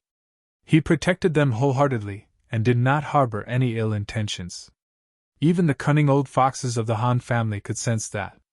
Yes, McKinley has been very kind to us. I will talk to him about giving him 10% of the profits from the Celestial Pro Pharmacy and Goldstone Enterprise. Perhaps he's grateful to Brian for saving his life, but he's protecting us a little too much. Even when the owners of the shops go to the City Lord's mansion every day to cause a ruckus, claiming that we've broken the trading rules of Ethereal City, he still ignores us, said Phoebe smilingly. In Ethereal City, she felt as though she was a dragon that had returned to the sea and was able to unleash her full potential. We can't go too far. After all, when Brian arrives, we will be heading to the Fringe. If we cause too much trouble in Ethereal City, McKinley will be put in a difficult position, said Phoebe smilingly. Emily had always been a considerate person. If someone treated her well, she would keep it in mind and find an opportunity to return the favor. Why hasn't Master returned yet? I wonder what's going on, said Sanguiner with his brows bunched. He seemed rather worried. The party fell silent after hearing those words. They knew that Shul would very likely have to face that incomparably terrifying existence when he returned to the Death Dominion. To them, the Overgod of the Death Dominion was an unimaginably powerful enemy. The longer they stayed on Elysium, the more they understood how terrifying an Overgod could be. Although they had confidence in Han Sho, they were still deeply worried when they thought that Han Sho might have to face an almost invincible existence. Don't worry, Master will be fine. Even if he can't defeat the Overgod, he should be able to escape, said Dark Dragon Gilbert, as always blindly trusting Han Sho. He wasn't worried about Han Sho's safety in the slightest. In his opinion, Han Sho would be fine. An Overgod who possesses the quintessence possesses the most fundamental energy of heaven and earth. It is far beyond our knowledge. In this vast material plane, there are only 12 Overgods who possess the quintessence. No matter how hard we try, we will never be able to fathom how terrifying they are. I hope Senior Brother is fine, said Bollins with a soft sigh. All right, don't worry. Pack your things and get ready. We will depart for the fringe in a moment. Suddenly, a sonorous voice sounded from outside. A majestic figure abruptly appeared in the room. Who else could it be but Han Sho? I'm glad that you are fine, Brian. How did it go? Asked Emily hastily. Hill is dead. Hafs, Wallace, Larrickson, and Ralph are all dead. Don't worry, they are all dead, said Han Sho smilingly. He then turned to the crowd and said, It seems that McKinley has been treating you well. Yes. Compared to what I experienced in Weatherbone City, it's like heaven and earth, replied Statholm with a big smile. It seemed that he really liked this place. Sanguiner, Emily, Phoebe, and the others were overjoyed when they heard that Hill and the others were dead.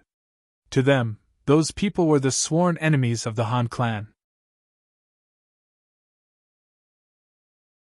Only when they were finished would the Han clan be able to make a name for themselves and not have any worries in the future.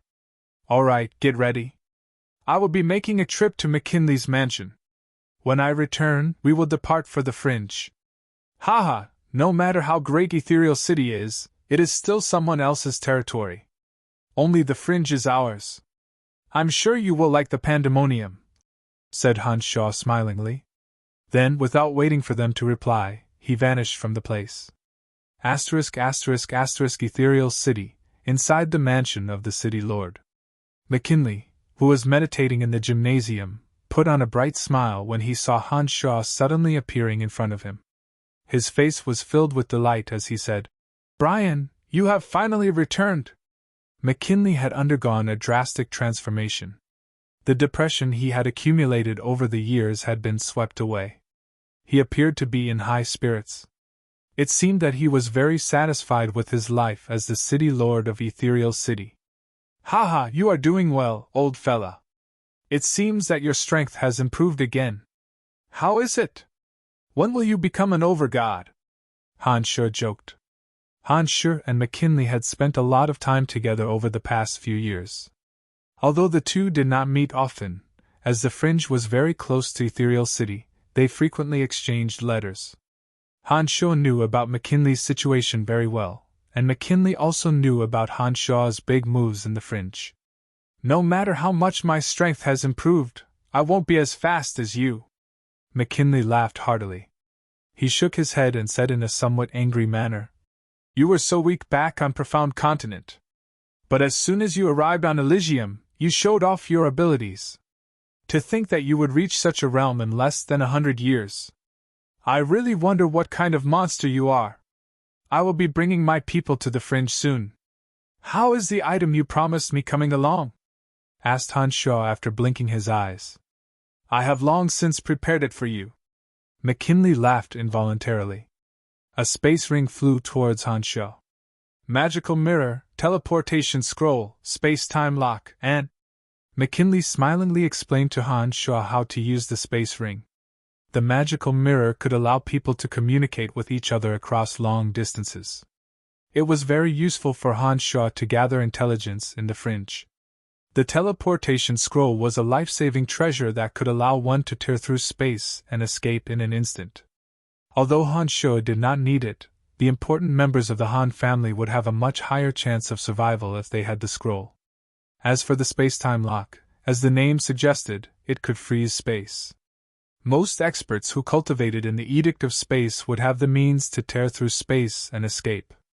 With the space-time lock, if the Han family wanted to attack someone, they could prevent that person from leaving the fringe alive. Apart from those 3 items, there were also a few other items that could only be refined by experts who cultivated in the Edict of Space.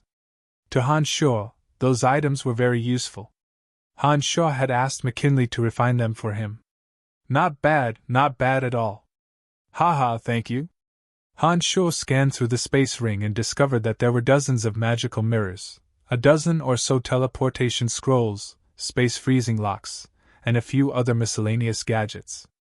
All in all, there were still quite a few of them, more than enough for the current House of Han's use. Brian, I heard that you caused a huge commotion in the city of gorging clouds and even fought with Yaris? McKinley suddenly asked. He seemed to be very interested in Brian's story. Han Shaw nodded and smilingly said, That's right. Yaris' strength has already reached the realm of Overgod, and he's an extraordinary person. If it weren't for his younger brother, Larixon, I would be more than happy to befriend him. Unfortunately, we can only be enemies now. It's my fault for killing Larixon. McKinley couldn't help but laugh. After thinking for a moment, he said to Han Shaw with some difficulty, Brian, I have a favor to ask of you.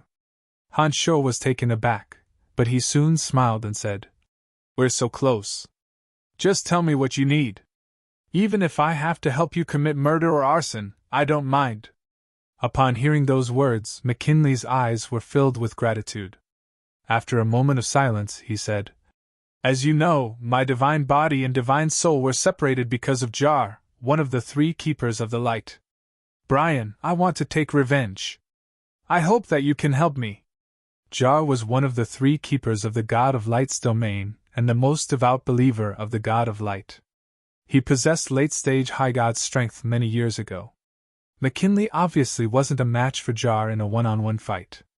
If he wanted to take revenge, he would have to look for help. And Han Shaw was the most suitable candidate. No problem. Just confirm the time and place and I will help you. Han Shaw agreed without hesitation. Thank you. McKinley looked at Han Shaw and expressed his gratitude. He knew that he owed Han Shaw a huge favor. I will inform you after I find out Jar's whereabouts. All right, I'll wait for your news. All right, I'll be taking my men back to the fringe. Han Shaw smiled and didn't take the matter to heart. He didn't even bother to exchange pleasantries with McKinley. With a sway of his body, he disappeared.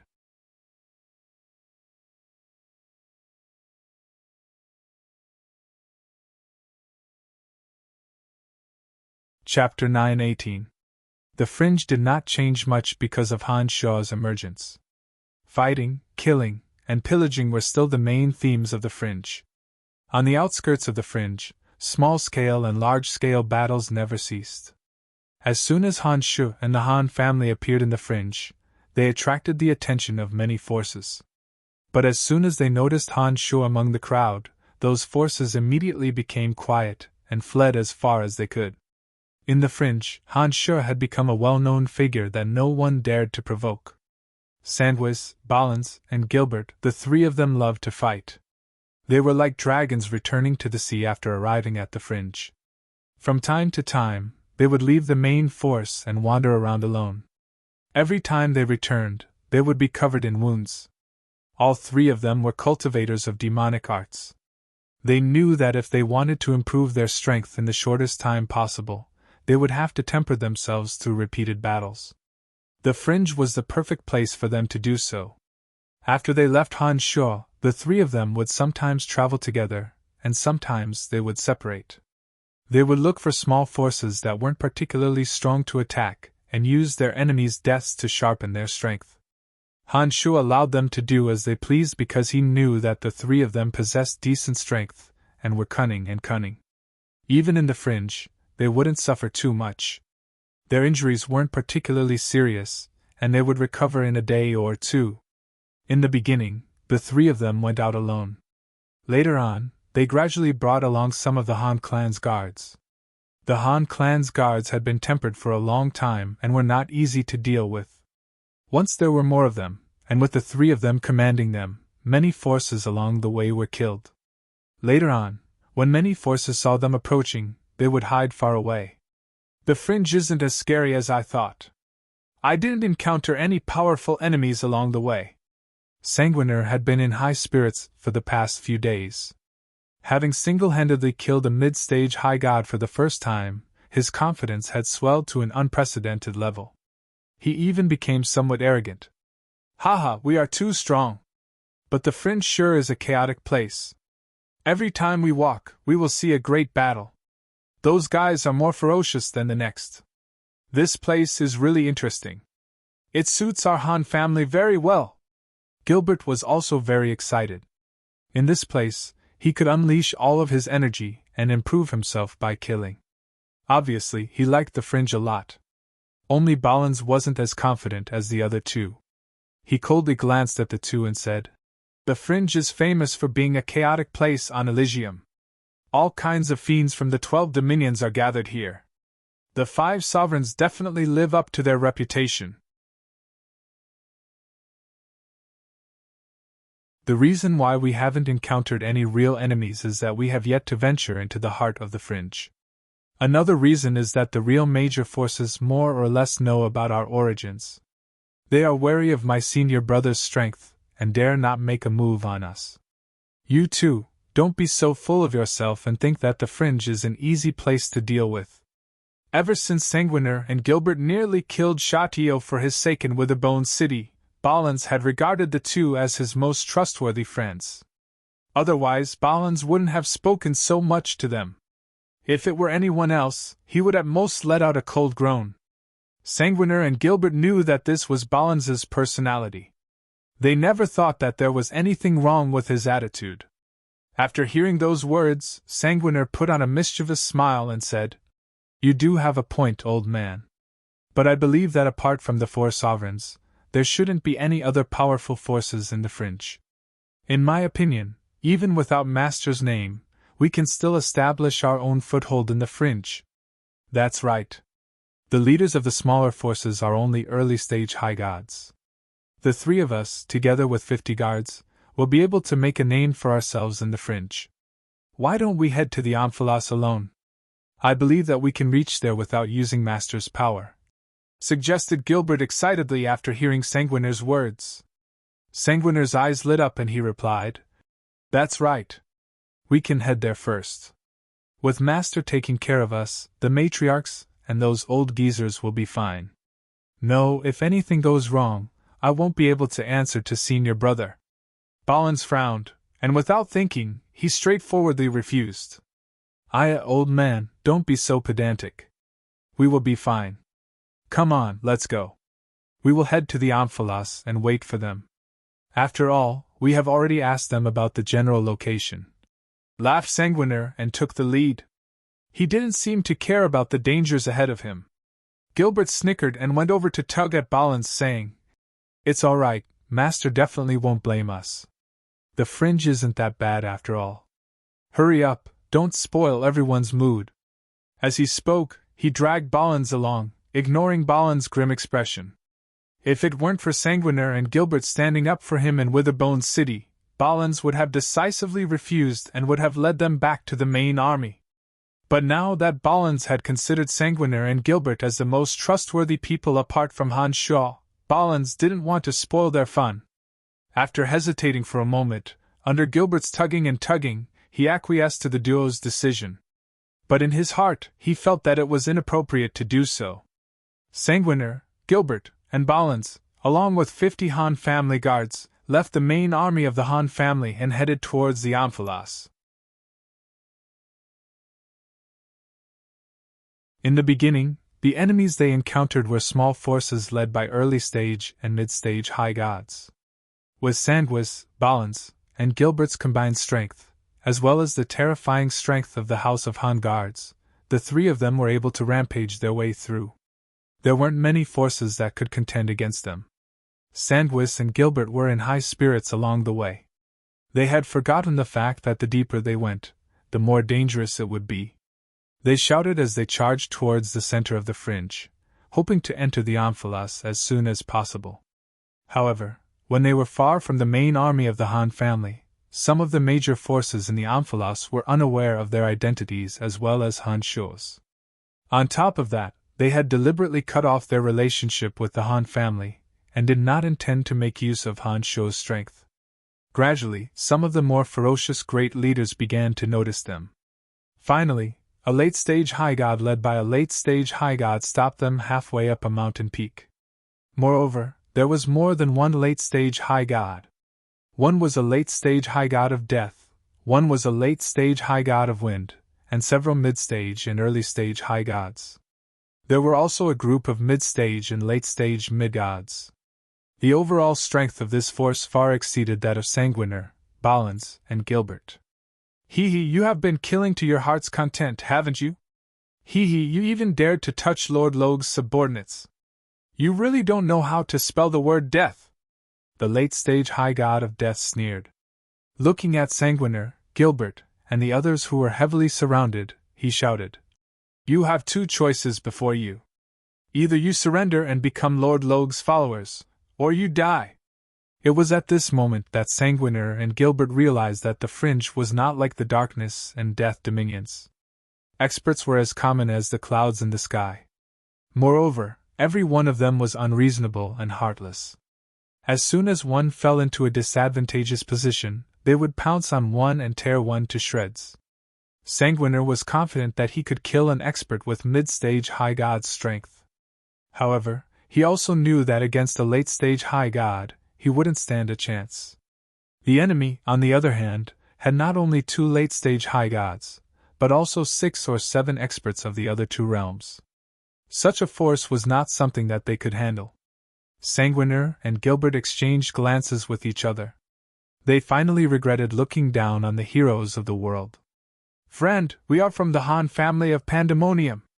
Balins took a step forward and looked at Sandwith in neither servile nor overbearing manner. He was much calmer than Sandwith and Gilbert. At this critical moment, Balin's mental fortitude, which he had tempered through countless dangers and setbacks, came into play. What? The Han family of Pandemonium? The bald man who was wearing a mocking smile a moment ago suddenly turned pale. He asked, Who are you to Lord Brian? This is his disciple, replied Balins as he pointed at Sanguiner. Balins heaved a sigh of relief when he saw the man's attitude. He thought to himself, Senior Brother is indeed fearsome in the Pandemonium. It seems that with Senior Brother's reputation, there won't be any problems today. The bald man wore a grave face. He scrutinized Balins, Han Shuo, and Han Shuo for a moment before he suddenly shouted. Kill them all! Don't leave a single one alive! Otherwise, if Brian finds out, we will bring a lot of unnecessary trouble to his lordship. I will skin anyone who dares to escape. How dare you? Balins was shocked and shouted fiercely. Ha, why wouldn't I dare? Do you think that I won't touch you just because of Brian's reputation? Ha, none of you will escape today. He won't even know who did it. How can he find me? You outsiders don't know the situation in the Fringe at all. Let me tell you, the people of the Fringe are all madmen. There's nothing they don't dare to do, laughed the bald man maniacally. His maniacal demeanor made him sound like a madman. Attack! Commanded the bald man with a wave of his hand. Balin's heart sank. He knew that they were in deep trouble.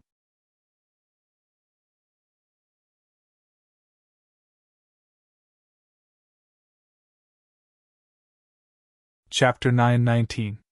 When the bald man saw that their strengths were relatively weak, he intended to kill all of them. If none of them were to walk out alive, nobody would know what happened here and nobody would be able to avenge him. After the bald man shouted coldly, everyone swarmed forward and surrounded Balins, Sanguiner, and Gilbert in the center. They blocked all possible escape routes, and made it clear that they had no intention of sparing their lives. "Kill!" shouted the bald man again. He and the other High God of Wind did not join the fight. From his point of view, given the strength of Balins, Sanguiner, and Gilbert, there was no need for the two of them to join the fight. 5 or 6 High Gods and 100 or so minions suddenly charged at Han Sha and Gilbert. Those High Gods possessed early stage or mid-stage strength, and therefore posed little threat to Han Shu's party. Sandwis and Gilbert's faces turned grim. They took the lead and intercepted 2 of the High Gods. Balins followed closely behind. When the sharp flying sword in his hand flew out, the entire sky was filled with surging killing intent. An early-stage High God who had just approached Balins was intimidated by the terrifying killing intent. His body only slowed down for a moment before the sword ray swept past him. Unable to dodge in time, a deep gash was left on his chest. "Sanguiner, Gilbert, let's find an opportunity to escape!" shouted Balins after forcing his opponents to retreat. The eyes of Sanguiner and Gilbert glinted coldly. They charged at their opponents even more ferociously. Every move they made was an attack that put their lives on the line. Their 2 opponents didn't dare to perish together with them, and had no choice but to evade and delay. However, Sanguiner, Balins, and Gilbert were only 3 while their opponents had 6 High Gods. When the 6 High Gods surrounded them, Sanguiner, Balins, and Gilbert immediately fell into a disadvantageous position. If they didn't put their lives on the line, they wouldn't have lasted more than a few minutes. The 6 High Gods surrounded Sanguiner, Han Sha, and Han Sha. The 100 or so mid-gods approached the Han family guards and suddenly attacked the Han family guards in unison. Unlike Sanguiner, Han Sha, and Han Sha, although the Han family guards were outnumbered by half, they displayed terrifying combat strength. They spread out like a machete.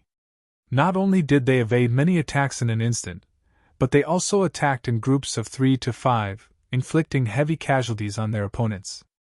In the first clash, 5 of the Han family guards were injured and 1 was killed. On the other hand, 10 of the Han family guards were killed and 30 were injured.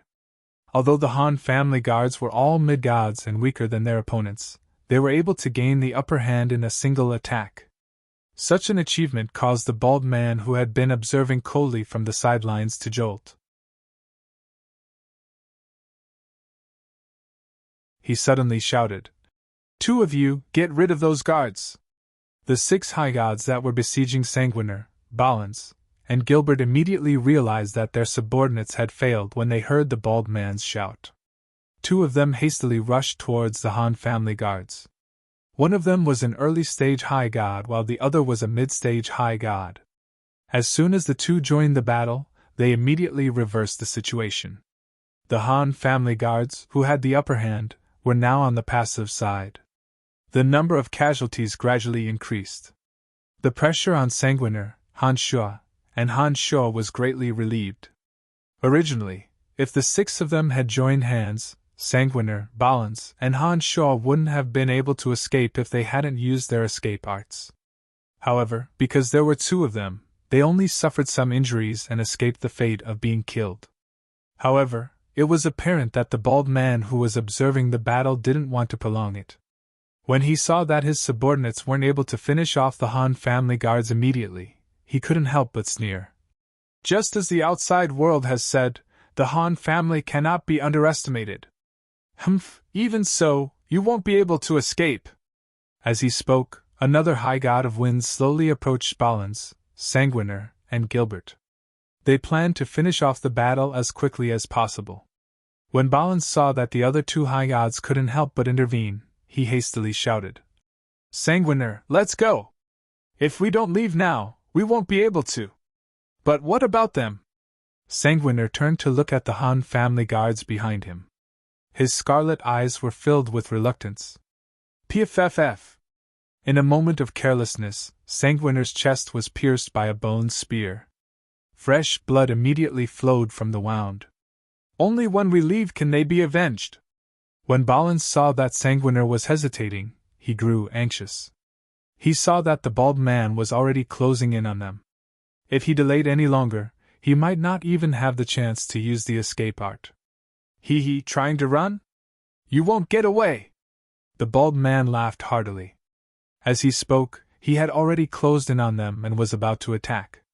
When Sanguiner, Balance, and Gilbert were about to be killed, a maniacal laughter suddenly sounded. A majestic figure suddenly appeared between Sanguiner, Balance, and Gilbert. The figure raised his hand and the energy of destruction formed a grey mist in front of the bald man, blocking his attack. "Polo, it's you?" cried the bald man in surprise. His face immediately turned ugly. He coldly groaned and said, "You better stay out of my business, or you won't be able to get away with it. Luca, you sure are awesome. Since I'm here today, I'm not afraid of you." Polo arrogantly waved his hand and shouted, "Brothers, attack!" Following Polo's shout, shadowy figures emitting chilling intent emerged from every corner of the battlefield. Without saying a word, they immediately joined the battle and surrounded the bald man's party. The bald man named Luca suddenly discovered that Polo had brought more than 300 high god experts with him. Among them, there were twice as many high gods as his party. The bald man's face jolted. He stopped attacking Balance, Han Shu, and glared at Polo furiously. "Polo, you should know who I am. How dare you offend Lord Logue? Don't you know that after today, you won't be able to escape death? Don't King threaten me with Logue. I'm not afraid." Polo put on a domineering face and laughed maniacally. "Luca, oh Luca, the situation in the fringe is no longer the same as before. Tyre, Logue, Wasis, and Asura are no longer the only ones in charge. You are so well informed. Don't you know who I'm with?" Upon hearing those words, the bald man's heart jolted. He suddenly recalled the news he had recently received. It was said that all god hunters in the fringe were under the control of one person. As Logue's confidant, the bald man naturally knew how close that person was to Han Shu. "You work for Han Hao?" The bald man's face turned grave. He was no longer as arrogant as before. "Ha, it's good that you know. Get the F*** out of my way. Those fellas seem to be related to the Han family. If you deliver them to me, I will let this matter slide. I will consult the leader first." Polo put on a strange smile and looked at Luca. His party was stronger than Luca's and it was only natural for them to be arrogant. "So what if he says he is from the Han family?" Luca sneered and said, "Recently, too many people have entered the Amphalos under the banner of the Han family. Damn it, everyone claims to be related to the Han family. At this rate, how are we going to continue doing business? I don't care about that. Hurry up and let them go. Otherwise, don't blame me for being rude," said Polo in an extremely rude and unreasonable manner. Luca put on a furious face. However, he was not in a good position and could not back down now. He knew that the three people behind him were indeed related to the Han family. If he let them go, he would be in big trouble. Therefore, he did not know what to do. "Hey, you over there, you say that you work for Han Hao?" Gilbert suddenly shouted and tried to curry favor with Polo. Polo shot a sideways glance at Gilbert and replied impatiently, "That's right. What does that have to do with you?" Gilbert stared blankly for a moment. He did not expect that Polo would still be so domineering. He immediately shouted, "Damn it, I've known Han Hao since we were on Profound Continent. How dare you yell at me when you are working for that fella?" Upon hearing those words, Polo was startled. He squinted his eyes and sized up Gilbert, Balance, and the others. He suddenly sensed that Balance and Sanguiner had an aura similar to that of Little Skull Han Hao.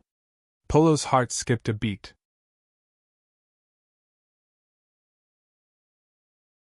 He hesitantly asked, "Are you really from the Han family? F*** Polo, so you are here to stir up trouble without knowing anything?" Upon hearing Polo's words, Luca immediately realized that Polo was here to stir up trouble. Otherwise, he wouldn't have questioned Gilbert in such a manner. Polo smirked mischievously and somewhat awkwardly replied, "Just as you said, All the outsiders who come to the Amphilos claim to be from the Han family. I can't even tell who is the real one." As he spoke, Polo took out a magical mirror and asked Gilbert, "What's your name? Tell me now, I need to report this to the chief." "Just tell him that I'm Dark Dragon Gilbert. That fellow will surely remember me." Gilbert laughed heartily. Polo nodded, took a step back, and activated a magical mirror among his subordinates. They were probably going to report to their superiors. The image of Little Skull Han Hao gradually appeared in the magical mirror. After listening to Polo's report, he straightforwardly gave the order. Polo nodded. The smile on his face disappeared, and he walked towards Han Hao in a sinister manner. "What? Did I do something wrong?" Gilbert was alarmed when he saw that Polo looked like he was about to kill someone. "Kill them all! Spare no one!" Polo suddenly commanded in a cold voice. "Kill who?" some of Polo's subordinates asked hastily. "Of course it's Luca's men. Damn it, it's real this time. Like I said, they are pleasing to the eye," said Polo.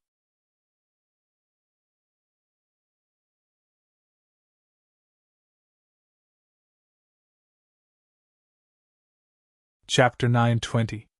After hearing Polo's words, the God Hunter's subordinates no longer had any doubts. They sneered and charged at Luca and his men. In an instant, they surrounded Luca and his men, blocking every single gap. Luca's heart turned cold. He shouted, "Polo, do you really dare to attack me? I work for Lord Logue. If you touch me, Lord Logue will not let you get away with it." Luca realized that the forces on his side were far inferior to his opponents. He had no choice but to use Logue's name to intimidate Polo. "None of you will be able to escape. Who the hell will know who killed you?" Polo put on a sinister smile and said, "Besides, so what if Logue knows? Hee, do you think our lord is afraid of him? Kill them all. Leave none alive." Luca had previously surrounded Sanguiner, Balance, and Han Shaw with these words to mock them. Little did he expect that in just a few minutes, he would fall into his own trap. Not only did he suffer the same fate, but he was also mocked by Polo with the same words. Luca was so furious that he felt like vomiting blood. He felt that he was at his wits' end against the unreasonable and cruel Polo. Polo did not give Luca any chance to speak. He charged at Luca with a ferocious face and surrounded Luca. Together with another late-stage High God of Thunder, he and another late-stage High God of Thunder attacked Luca. Suddenly Balance, Sanguiner, and Gilbert became bystanders. Not a single one of Luca's subordinates had a chance to attack them. They were all stopped by Polo's men. Sanguiner put on a stunned face. He looked at Dark Dragon Gilbert in puzzlement and asked, "Why do you think that Han Hao has such a group of powerful subordinates? From what you have said back on Profound Continent, he didn't seem to be particularly powerful. How did he manage to gather so many powerful subordinates in just a few decades? How am I supposed to know?" Gilbert rolled his eyes and said smilingly, "But that guy is really strange. He has been following Master around for a long time, killing and arson. He has been with Master for a much longer time than we have. Weren't you also powerless when you were in the Abyss? Isn't he still able to strut around on Elysium? That guy has been with Master for so long and he has a better foundation than you to begin with. It's only natural for him to improve so quickly." "That's right. Back when we were developing the Han family in the City of Shadows, he had been accumulating his power in the Ronson Canyon. Before he left the Ronson Canyon, he was the true leader of the Ronson Canyon. After such a long time, it's only natural that he's become even more powerful," Balance explained. He knew a little about Han Hao and knew a little about him. "I really want to meet him," Sanguiner said in a low voice. All along, Sanguiner had been the most powerful member of the Han family after Han Shou. Over the years, he had made rapid progress and gradually gained some arrogance.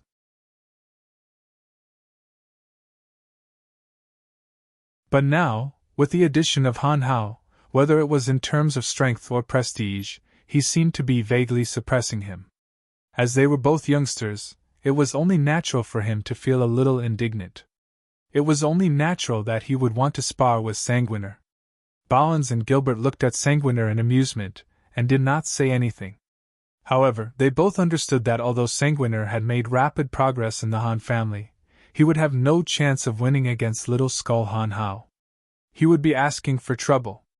Just think about it, if even Han Hao's subordinate, Polo, possessed late-stage high god strength, Han Hao himself wouldn't be any weaker than Polo.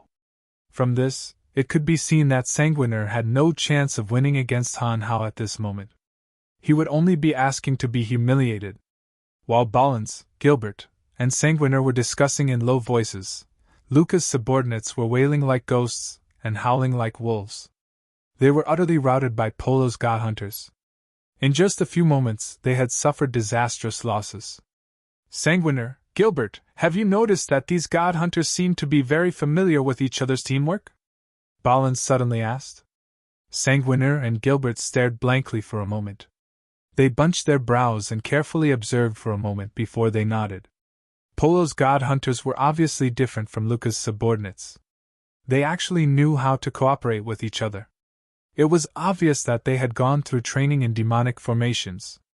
Although they weren't as well coordinated as the Han family guards who had been painstakingly trained in the 8 Desolation and Torment formation for many years, they were at least 10 times better than Luca's subordinates. It seems that this youngster has learned quite a lot from Master. Haha, it's no wonder he can make such a name for himself among the god hunters, said Gilbert smilingly after taking a few glances. He is indeed extraordinary. It seems that Sanguiner has found himself a worthy opponent, said Balins indifferently after taking a glance at Sanguiner. He knew that Sanguiner had made rapid progress over the years and that his temperament had undergone subtle changes. Nowadays, other than his master, Han Shuo, Sanguiner had very little respect for anyone else. Balins knew that this wasn't a good thing.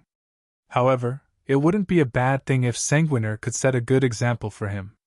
Especially since the other party was also a member of the Han family, friendly competition would be the best training for Sanguiner. Let's help out too. Haha, we can't just stand and watch. Gilbert was idle for a while and felt his hands itching again. He immediately suggested excitedly. Before Balins could voice his opinion, Sanguiner charged forward with blood-red eyes. An intense stench of blood suddenly spread from his body.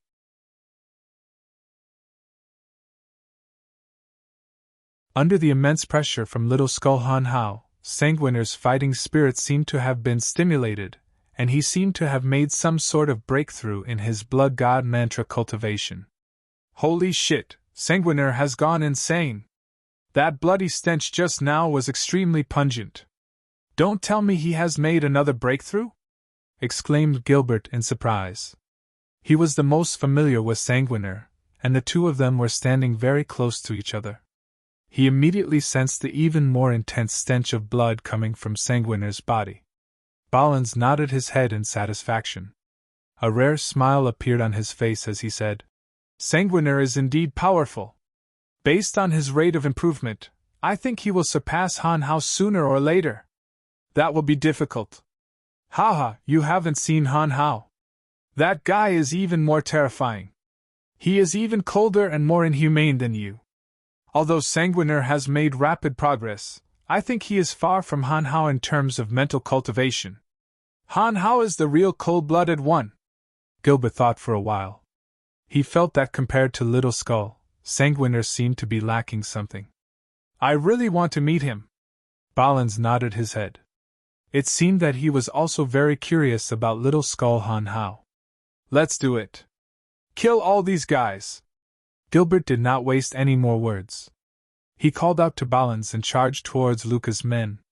Polo's side was already at an absolute advantage. With the addition of Sanguiner, Balins, and Gilbert, the death rate of Luca's followers increased exponentially. Miserable shrieks and wails could be heard as they were devoured by the divine energy of the god hunters. In the blink of an eye, more than 100 of Luca's followers were strewn with corpses. Only a few high gods were barely holding on. But it seemed that they wouldn't be able to hold on for much longer. Luca, you can't escape. Damn it, it's too bad that you don't cultivate in the energy of destruction. Otherwise, I would be rich today. Polo and 5 other high gods surrounded Luca. They bared their teeth and laughed maniacally. Their attitudes were incomparably arrogant. Polo, although you can absorb it, don't you still have us? A high god of death greedily licked the corner of his scarlet lips. His ferocious eyes landed on Luca as though he was about to tear Luca apart and devour him alive. Luca, who was heavily surrounded, wore a face of despair. As he listened to the god hunters talking about how they could devour his divine energy without any scruples, Luca felt incomparably miserable. Every time he tried to use the items in his space ring to escape, he would discover that the attacks from the god hunters were several times fiercer than before. He had no time to use his final trump card. Luca's injuries became more and more severe. Gradually, he discovered that his eyelids had become extremely heavy. Even his divine soul's ability to think seemed to have been weakened.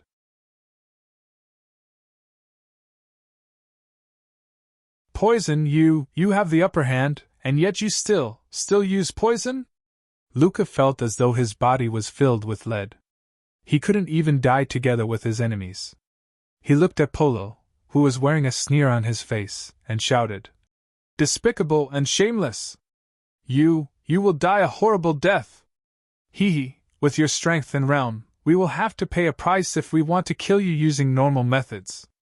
My apologies, but you also know that the Han family specializes in making medicines. I heard that this colorless and odorless soul-slaying powder, which can be smeared on weapons, is specially made by Lord Brian. Just accept your fate," said Polo in a very treacherous smile. Polo and his men had surrounded Luca and refrained from killing him because they wanted to give Luca a little bit of hope. They did not want Luca to die together with them. From time to time, Polo would stab Luca with his hand and wait for the soul-slaying powder to take effect. As a poison personally concocted by Han Shaw, the soul-slaying powder was not only colorless and odorless, but it would also not allow the target to immediately feel the effects of the drug. It would gently and slowly seep into the target's body. When the target truly feels the presence of the soul-slaying powder, it would be a sign that the soul-slaying powder has been fully released. At this time, both the target's body and divine soul would be affected. No matter how much they wanted to die, they would not be able to gather enough strength. They would be at the mercy of their enemies and would not be able to fight back, let alone self-destruct their divine soul. Ha! Master is really getting more and more despicable. He even made such a good thing like the soul-slaying powder. Ha! I will definitely ask for more of it when I get back. This thing is very useful in surrounding and killing experts. Unknowingly, it will force the target into a dead end. When he realizes it, he will be dead. After listening to Polo's description of the effects of the soul-slaying powder, Gilbert was very excited. Although he said that Han Shou's method was despicable, his face was full of admiration and pride.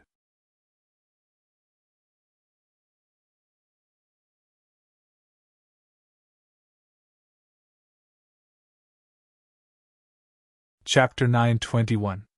In the end, Luca couldn't escape his misfortune. Under the effect of the spirit-fading powder, he couldn't exert any of his energy. His divine energy was devoured by several high gods of death. Once Luca was dead, the remaining survivors were also killed. Just as Polo had said, not a single one was spared. The God Slayer powder played a huge role in this battle. Many of Luca's followers were unknowingly infected by the God Slayer powder. By the time they realized that something was amiss, their fates were already sealed. They were powerless to resist and were devoured by the God Hunters one after another. After the battle ended, Polo's God Hunter subordinates took out some blue powder and smeared it on the wounds of the dead. In no time at all, the corpses were corroded into puddles of blood, leaving not a single trace behind. Polo was very pleased with himself.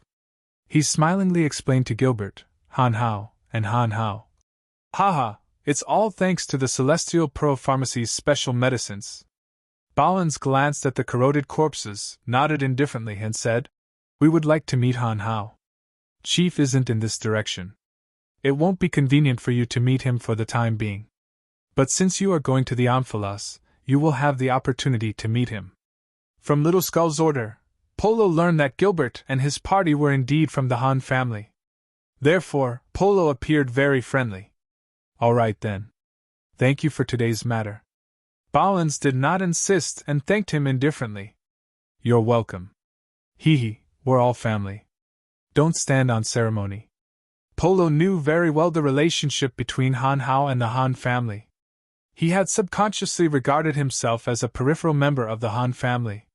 Therefore, he did not dare to claim credit in front of Balins, Han Hao, and Han Hao. Anyway, thank you. We will be heading to the Amphilas next. But this time, we will be more careful. There shouldn't be any problems. Balins thought for a moment, looked at Gilbert and Sanguiner and said, Let's continue. Sanguiner and Gilbert responded and led the remaining 30 members of the Han family away from Polo's side. They did not exchange too many pleasantries with Polo. After a long while, Balins bunched his brows and said, They are god hunters after all. The Han family cannot have too deep of a relationship with the god hunters. Otherwise, it will affect the Han family's business in other dominions. Sanguiner nodded in agreement with Balins's words. Yes, Master must have noticed this problem as well. That's why he hasn't admitted to his relationship with Han Hao. I think it's to avoid being talked about by others. Sanguiner, Balins, and Gilbert continued their journey to the Amphilas. Han Shuo, however, was still watching over them. For several days, Han Shuo noticed that Sanguiner, Han Shuo, and Han Hao did not return to the Amphilas and Han Shuo.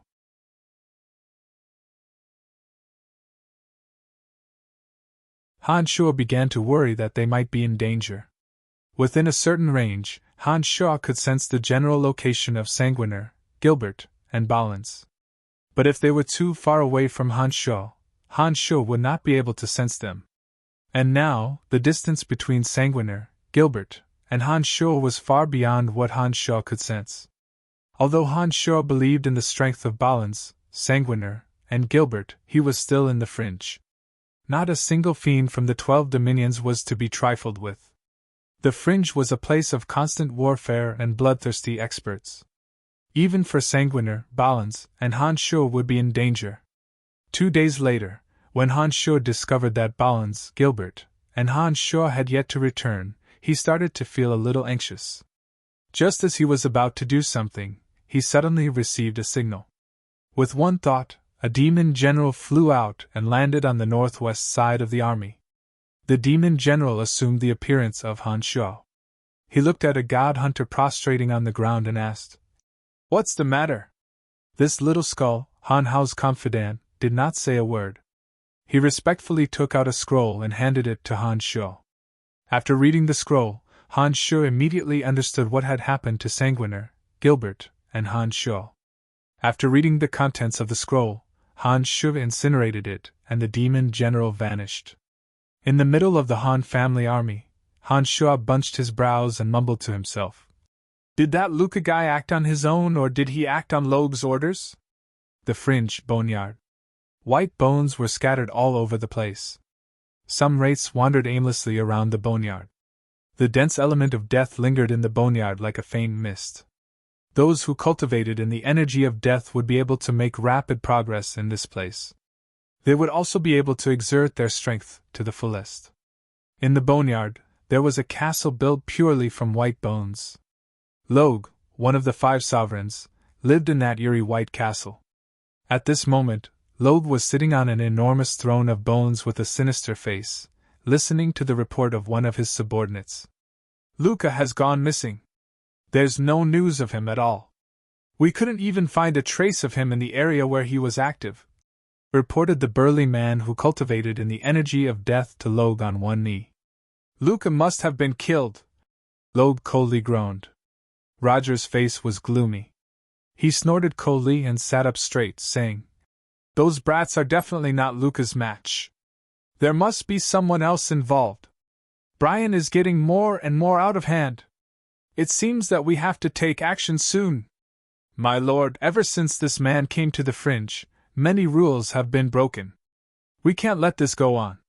The Han family is getting more and more arrogant. Many outsiders have joined the Han family. The Han family's strength increases every other day.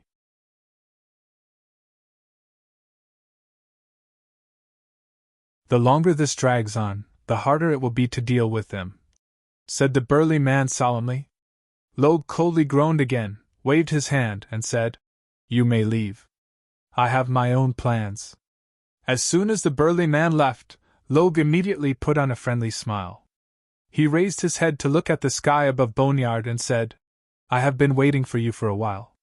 Tyre, the most powerful sovereign in the Fringe, appeared in front of Logue. Before Logue could speak, Tyre immediately said in a solemn tone, "Don't rush to deal with Brian for the time being. I have received reliable information that the hegemons of the God Hunter dominions are gathering in the Fringe using all kinds of excuses. This time, unlike before, there are already 7 hegemons in action." "What?" Logue's face jolted. He cried out in surprise. "The 12 hegemons of the God Hunter Alliance have never been united. Otherwise, the Fringe would have long been destroyed. Why are they so united this time? What's going on? I heard that Brian has wiped out the strongholds of the God Hunter Alliance in the Darkness and Death dominions. Those 2 hegemons believe that his existence has seriously threatened the existence of the God Hunter Alliance. They want to eliminate Brian and the Han family at all costs. And it just so happens that the Han family is currently in the Fringe." "Everything makes sense now," said Tyre bitterly. "It's him again." Logue was enraged. He abruptly stood up and said, "Ever since this man came to the Fringe, he has been causing trouble for us. And now, because of him, the hegemons of the God Hunter Alliance have united. This man is a scourge that must be eliminated as soon as possible. There's no rush for now. Let's think of a way to deal with the God Hunter Alliance first," said Tyre as he shook his head. Tyre shook his head and looked at Logue, who did not conceal his killing intent in the slightest, and said, "I know you want him dead, and so do I. But the timing isn't right. Even if we attack Brian now, even if we kill him, the God Hunter Alliance will not spare the Fringe. If we and Brian are both heavily injured, the gains will not make up for the losses." Logue's beady eyes glinted with maliciousness. He rolled his eyes for a while before he suddenly nodded and said smilingly, "I have an idea. We can promote him and let him lead the fight against the God Hunter Alliance. No matter what happens, he will use his strength to fight against the God Hunter Alliance.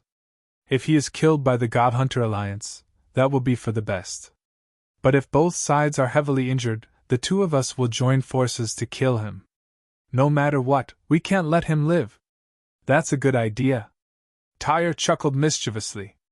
He rolled his eyes and said, "But do you really think that Brian and his people can deal with the God Hunter Alliance? Don't we still have Wasis and Asura?"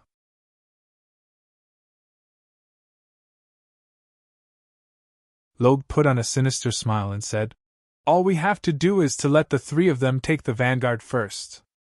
As long as they and the God Hunter Alliance take the lead, we will have plenty of opportunities later on. If all 3 of them are dead, the Fringe will be ours to rule. It seems that my trip here wasn't in vain." Tyre kept silent for a moment before he suddenly laughed heartily. "Let's have a good discussion.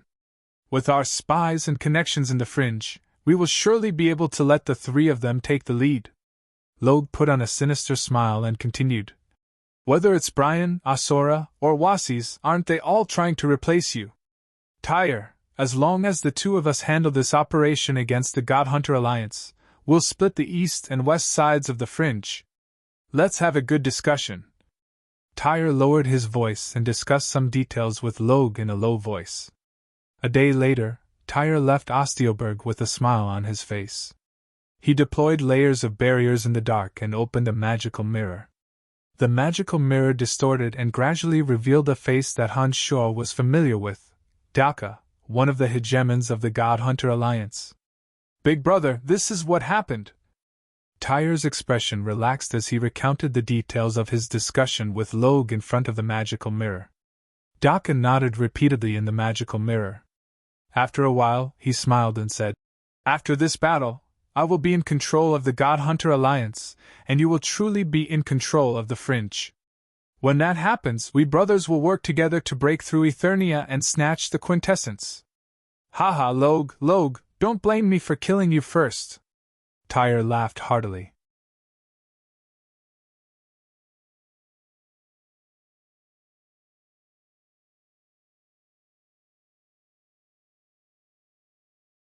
Chapter 922. With Phoebe, Emily, and the others in tow, Han Sho finally arrived at the Amphilos after half a month. There were 10 sovereign shops in the Amphilos that belonged to the Han family. One of the doors leading to the Pandemonium was guarded by the Han family guards. When Han Sho arrived, he entered the Amphilos without paying any black crystal coins. Sanguiner, Balance, and Gilbert were already at the Celestial Pro Pharmacy. As soon as Han Sho and Statholm arrived at the Celestial Pro Pharmacy, Balance came up to Han Sho and apologized. Senior, the 3 of us were careless and rashly entered the Amphilos. We ran into another sovereign, Logue's men. If it weren't for Han Hao's men, we wouldn't have been able to make it to the Amphilos. This matter is my responsibility. Please punish me, senior brother. Balance took full responsibility, and did not reveal that Sanguiner and Gilbert had instigated him. It has nothing to do with him, master. It was Sanguiner and I who came up with the idea. Gilbert immediately shouted when Balance took full responsibility. Sanguiner did not say a word and merely nodded. All right, I know what happened. There's no need for you to repeat it, said Han Sho impatiently. He shot a glance at Balance and said, I know you very well. This clearly has nothing to do with you. It must have been Gilbert and Sanguiner's idea. Gilbert, Sanguiner, from today onwards the 2 of you will be in closed-door training for 2 years. Repent to me. Humph, more than 20 of the 50 House of Han guards have died because of your reckless actions. You 2 better atone for your crimes. Han Sho shouted coldly. That's right. You'd better make amends to your fallen brothers. Sandwis and Gilbert behaved themselves and dared not say a word. More than 20 of their brothers had been killed. The 2 had realized their mistakes and accepted Han Sho's punishment wholeheartedly. Emily, Phoebe, Statholm, you will continue to manage the Celestial Pro Pharmacy. After I have settled the matters here, I will return to the Pandemonium, instructed Han Sho. After settling the Han family members in the Celestial Pro Pharmacy, Han Sho went to Zovik and instructed in a low voice. Contact Asura. Also, inform Tyre, Logue, and Wasis that the God Hunter Alliance will be invading the Fringe. Let them know what's going on. Zovik put on a solemn face after hearing Han Sho's words. He nodded and respectfully excused himself. As soon as Zovik was gone, Han Sho gathered all the members of the Han family in a secret chamber. He smilingly said, You have all followed me from the profound continent all the way here. You have all made rapid progress over the years, but I still find it a little too slow. As he spoke, Han Sho took out several fist-sized crystal balls. Inside the crystal balls was a misty gray gas that was constantly fluctuating.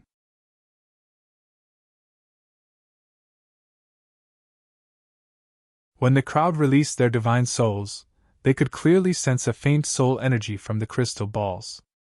I'm sure all of you have sensed that there are faint soul undulations in these crystal balls. The souls inside were high gods who cultivated in all sorts of energies when they were alive. However, I have erased all of their consciousnesses, leaving behind only the purest comprehension of energy cultivation, said Han Sho smilingly as he swept his eyes across the crowd. The Han family members were stunned to hear Han Sho's words. They couldn't figure out what Han Sho meant. Fanny, a cultivator of the energy of death, was pleasantly surprised. She exclaimed excitedly, Brian, you mean, you want us to fuse with these souls? I know that a soul that has lost its self-awareness is equivalent to a piece of pure memory. It can indeed fuse with a divine soul. Since these people were high gods who cultivated in various types of energy when they were alive, it means that these souls contain. Before Fanny could finish her sentence, the faces of everyone in the room were filled with ecstasy. None of them were stupid. They could tell from Fanny's words just how great of an opportunity they were about to encounter. After arriving on Elysium, all of them were deeply aware of the inadequacy of their strengths. Although they had made rapid progress with the support of the Han family's enormous financial resources, although the accumulation of energy could be made up for with a large amount of divine essences, the comprehension of realms could not be achieved overnight. Therefore, even with the support of the Han family's enormous wealth, most of them had only entered the mid-god realm. Some of them with weaker strengths had their realms restricted, and were still hovering around the low god realm. Without a profound understanding of the energy, no amount of divine essences would be enough to make a breakthrough to the next realm. The souls in the crystal ball in Han Shuo's hand were a solution. Not only Emily and Phoebe, but even Statholm the old monster and Ermite Cotton were wild with joy. They looked at Han Shuo in disbelief. Ermite Cotton's face was filled with pleasant surprise. He asked excitedly, "Brian, how did you do it? We have been on Profound Continent for some time, but we have never heard of anyone who could so skillfully erase the self-awareness of another person's soul without harming the soul. This is amazing! I don't think even those overgods who possess the quintessence can do this." It was only after hearing Ermite Cotton's words that the crowd realized how difficult it was to erase the self-awareness of a high god's divine soul without the soul completely disappearing from the world. Having lived on Elysium for so long, they had only heard that under certain special circumstances, some gods' divine souls would lose their self-awareness and not disperse.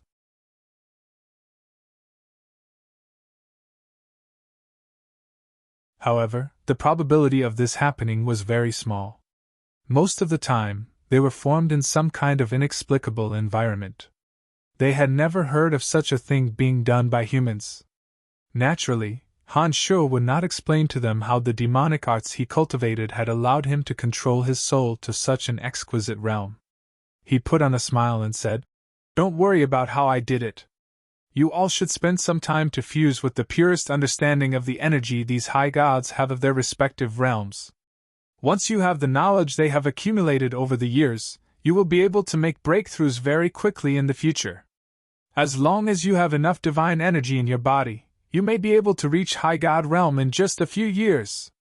The crowd was overjoyed to hear those words. Under Han Shuo's guidance, they received a crystal ball of the same energy from him.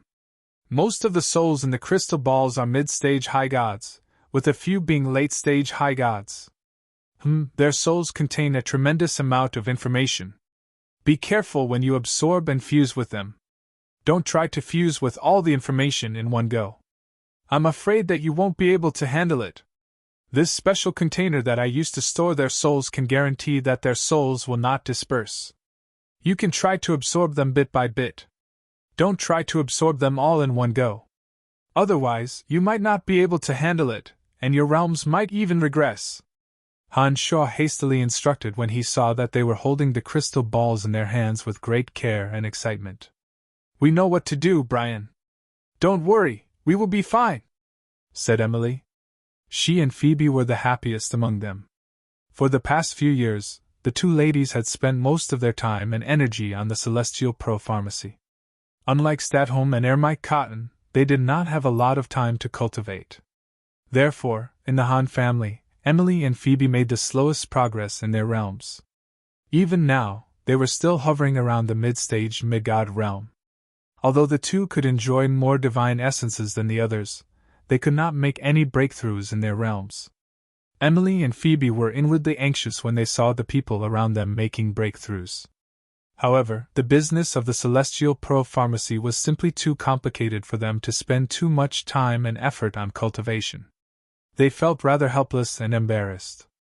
Now that they had the crystal balls, the problems that had been plaguing them were easily solved.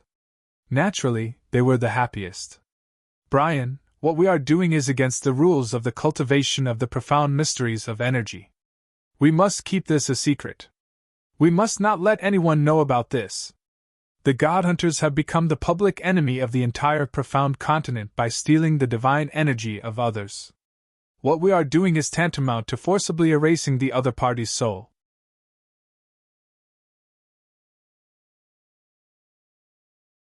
This is even worse than what the God Hunters are doing. We must not let even the slightest hint of this get out. Otherwise, our Han family will become the public enemy of the entire profound continent. Ermite Cotton shouted to the crowd solemnly while holding the crystal ball in his hand. "That's right. That is why I have dismissed all the Han family guards in the vicinity.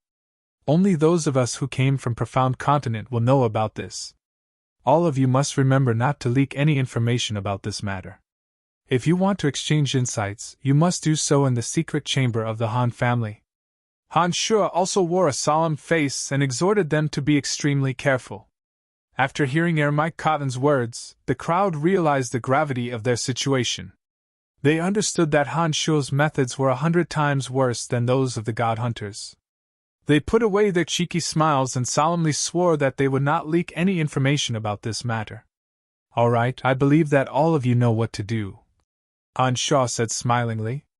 Han Shuo smiled and continued, all right, you guys be careful. After I meet with Asura, we will all return to Pandemonium. Once we reach Pandemonium, there will be no need to be so cautious. Haha, Tanai is one of us. There are layers upon layers of demonic formations around the perimeter. Even the sovereigns of the fringe won't be able to sense what's going on in Pandemonium. With the exception of Sanguiner and Balance, almost every member of the Han family who came from Profound Continent received a crystal ball. Even Dark Dragon Gilbert, who cultivated in the energy of darkness, received the soul of a mid-stage high god from Han Shuo.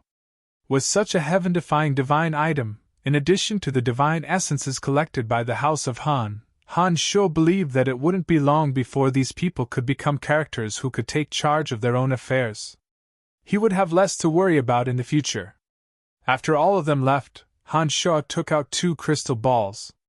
Since even Han Shuo and his 2 avatars had obtained crystal balls, there was no reason why Han Shuo's 2 avatars would not improve.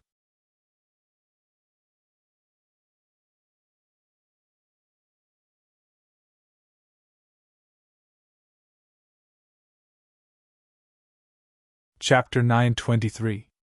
Of the 2 crystal balls, one was Hill's divine soul that cultivated in the Edict of Death, and the other was a late-stage high god leader of the Death Dominion who cultivated in the Edict of Destruction. The self-consciousness of the 2 divine souls in the crystal balls had been wiped away, leaving behind only the purest understanding of the profound meaning of power. The moment the divine soul of Hill, who cultivated the force of death, had his consciousness wiped away, the mark that the over-god of death had left in Hill's divine soul turned into a puff of light smoke and disappeared from the world. By that time, Han Shuo had already left the Death Dominion. He knew that the over-god of death must have sensed the imprint that was left in Hill's divine soul the moment Hill's consciousness was erased. But Han Shuo wasn't too worried since he had left the Death Dominion and entered the Space Dominion. As a matter of fact, nothing out of the ordinary happened. Although the over-god of death knew that Hill was done for, he didn't seem to have taken any action. Han Shuo released his consciousness, and his 2 avatars gradually floated out of the cauldron of myriad demon. They sat on the left and right of Han Shuo's main body and took the 2 crystal balls from Han Shuo's main body. After Han Shuo's demonic arts reached the Skybreak realm, the strength of his demonic arts had greatly improved, far surpassing that of his 2 avatars that cultivated in the Edict of Death and Destruction.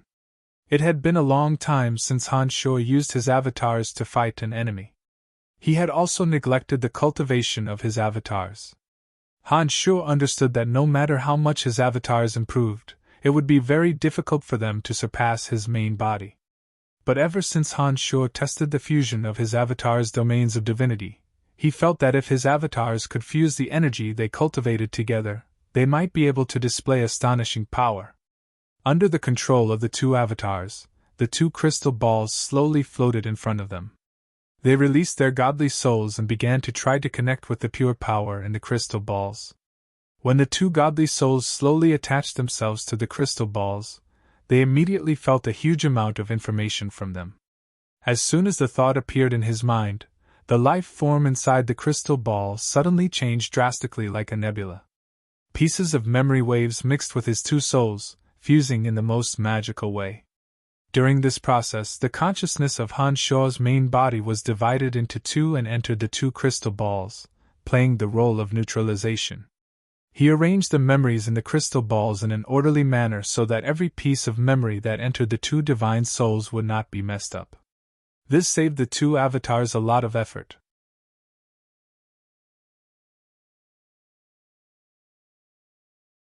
If it were Phoebe and Emily, they would have to spend a lot of time and effort to fuse the pure soul memories in the crystal ball. There was no pattern to the understanding of the power. After fusing, they would have to spend 10 times the time to rearrange the memories.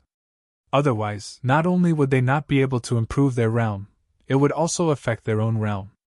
With the assistance of the consciousness of his main body, Han Shaw saved a lot of time. Unlike Phoebe and Stratholme, who had to divide the soul memories several times, Han Shaw's 2 divine souls absorbed the enormous amount of memories in the 2 crystal balls in one go, leaving not the slightest trace of agility behind. 3 days. In just 3 days, the divine souls of Han Shaw's 2 avatars had obtained everything in the crystal balls. The enormous amount of information about the power of death and destruction flooded the minds of the 2 avatars. At this time, Han Shaw's consciousness was withdrawn. He no longer needed to expend any energy. "Come in," said Han Shaw indifferently after his 2 avatars returned to the cauldron of myriad demon. Zovik, who had been waiting outside for a long time, hastily came in. He bowed respectfully and said, "Asura has sent a message. He has invited you to Tyre's sovereign shop. He said that Tyre, Log, and Wasis have arrived and are waiting for you." That was fast. Han Shaw nodded and stood up. He instructed Zovik, "Keep an eye on the Celestial Pro Pharmacy. Outsiders are not allowed to enter the Celestial Pro Pharmacy." The members of the Han family would be eager to absorb the energy contained in the crystal balls. Han Shaw had no choice but to remind Zovik to be careful. "Got it. Other than the front hall where the medicines are sold, the back hall is heavily guarded. No one will be able to enter," Zovik confidently guaranteed. "Good, very good." Without saying anything more, Han Shaw walked out of the gymnasium and headed towards Tyre's sovereign shop. 10 minutes later, Han Shaw appeared in front of Tyre's sovereign shop. The sovereign shop was not a place for business. It was a place where Tyre's subordinates gathered. It was mainly used to gather information about the Fringe and the 12 Dominions. Tyre's sources of information in the Fringe were the most extensive and accurate. He relied on this sovereign shop. One of Tyre's subordinates respectfully welcomed Han Shaw as soon as he saw him. "Welcome. The lords are all here. Please come in." Tyre, Wasis, Log, and Asura were standing in 4 different directions with gloomy faces. When they saw Han Shaw, they nodded in greeting. "Welcome, Brian. Brian, you're here. I've been waiting for you for some time," said Asura as he gestured for Han Shaw to take a seat. "You may leave," Tyre instructed his subordinate. Tyre ordered the man who led the way. The man bowed and saluted the 5 sovereigns in the room before respectfully retreating.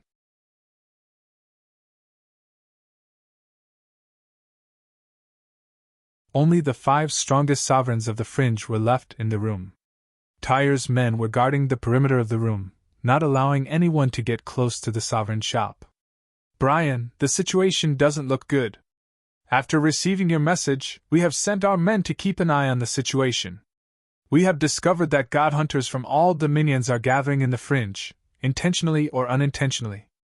This time, it's different. The god hunters seem to have banded together. Quite a few god hunters from the divine dominions are moving together." Asura softly sighed when he saw that Han Shaw had taken a seat. He then solemnly explained the current situation. "If the entire god hunter alliance is united, the Fringe is no match for them," Wasis coldly commented with a frown. "That's right. The reason why the Fringe hasn't been threatened for all these years is that the god hunters have been quarreling with each other and could not unite against us. But this time, it's clearly different. According to the information I received, it seems that the various factions of the God Hunter Alliance have reached an agreement and are determined to destroy the Fringe." Log nodded. "I have met the hegemons of the Death, Destruction, and Darkness dominions. They are all very powerful. This time, it won't be easy to deal with them because Salus is with them. Salus is very familiar with the Fringe. With him leading the way, there will be no secrets in the Fringe at all." After pondering for a moment, Han Shaw told Asura about his confrontation with the 3 hegemons of the God Hunter Alliance at the Misty Sea. "No wonder the God Hunter Alliance would come as a united front. It seems that you have done a great job." Log seemed very surprised. He coldly groaned and said, If you hadn't massacred the God Hunters along the way, I don't think the God Hunter Alliance would have made such a decision. Brian, you really know how to make trouble for the Fringe. Upon hearing those words, Wasis and Asura looked at Han Shaw strangely. Asura put on a bitter smile. Perhaps even he did not expect that Han Shaw's actions in the Death and Darkness Dominions would have led to such a development. Tyre was the only one who looked unperturbed, as though he didn't care about the cause of the incident.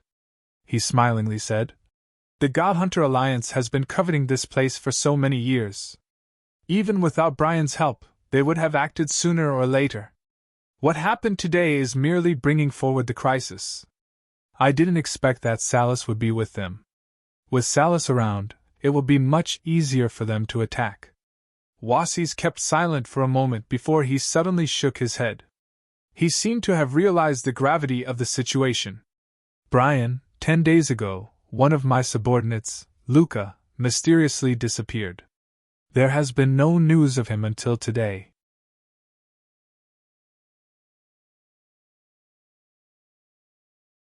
"I have sent people to investigate, and I heard that only a group of Han Hao's subordinates passed through the area where Luca disappeared.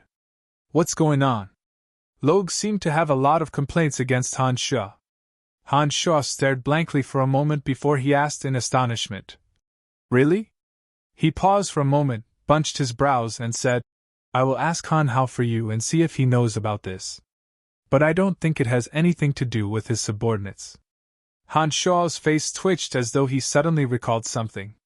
He made a fuss over nothing and said, "Could it be that the God Hunter Alliance has already entered the Fringe? That's highly possible. Logue, this is a time where we must unite. Don't fall for their ploy to sow dissension." Logue was enraged by Han Shaw's blatant lies. He shouted, "How could the God Hunter Alliance arrive so quickly? They wouldn't be in such a hurry to enter the Fringe if they didn't spend half a year or even a year of planning and planning. Brian, you have done it. Don't tell me you don't dare to admit it? You must be mistaken." Han Shaw shook his head, spread his hands, and explained, "I just returned to Amphalos today. Before that, I didn't know anything. Besides, I am certain that Han Hao's men wouldn't attack your subordinates for no reason. It definitely has nothing to do with us." Logue still wanted to say something, but Tyre impatiently interrupted. All right. Let's not talk about such trivial matters. Those God Hunters are coming. We should unite against them. Let's not talk about internal strife anymore."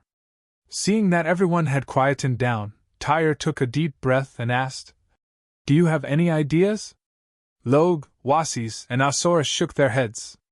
Han Shaw looked at them, put on a smile, and said, "I have an idea."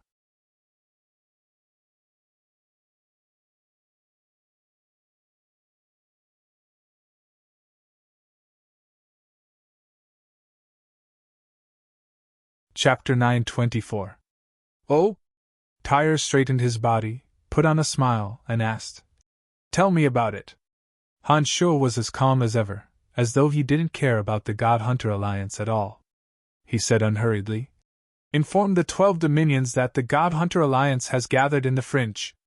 I believe that the 12 Dominions wouldn't mind making the long journey to the Fringe in order to wipe out the God Hunter Alliance in one fell swoop.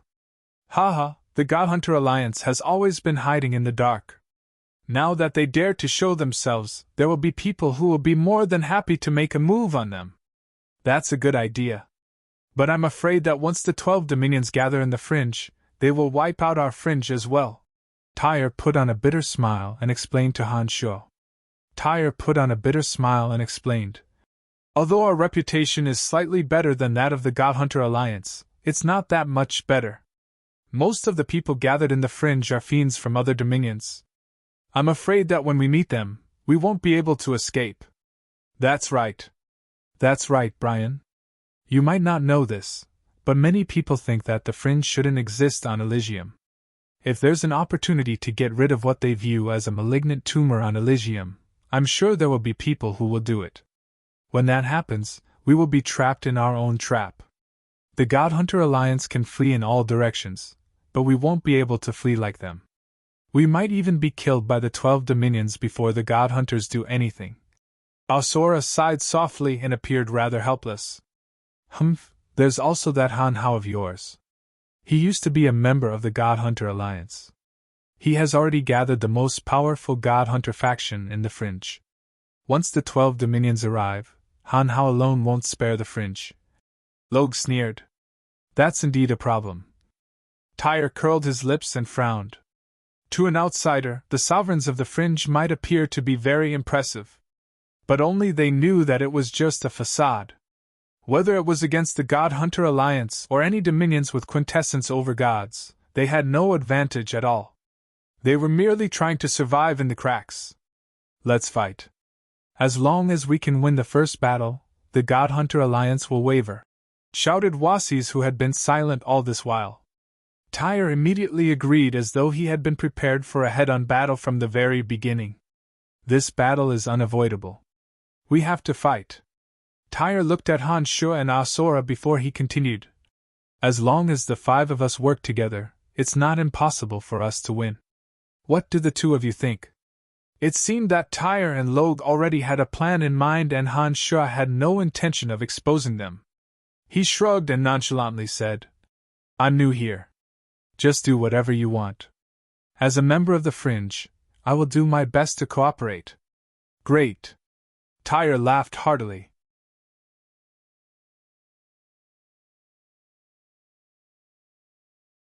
He seemed to be very satisfied with Han Shu's answer. I believe that the God Hunter Alliance won't just enter the Fringe in one direction. How about this? The 5 of us will guard the Fringe from 5 different directions and get a general idea of the situation. Once the God Hunter Alliance invades from the direction we are guarding, we will immediately defend the Fringe and keep each other informed. If one of us can't hold on any longer, the other 4 will send reinforcements. Tyre seemed to have prepared this speech for a long time. His speech was eloquent and comprehensive.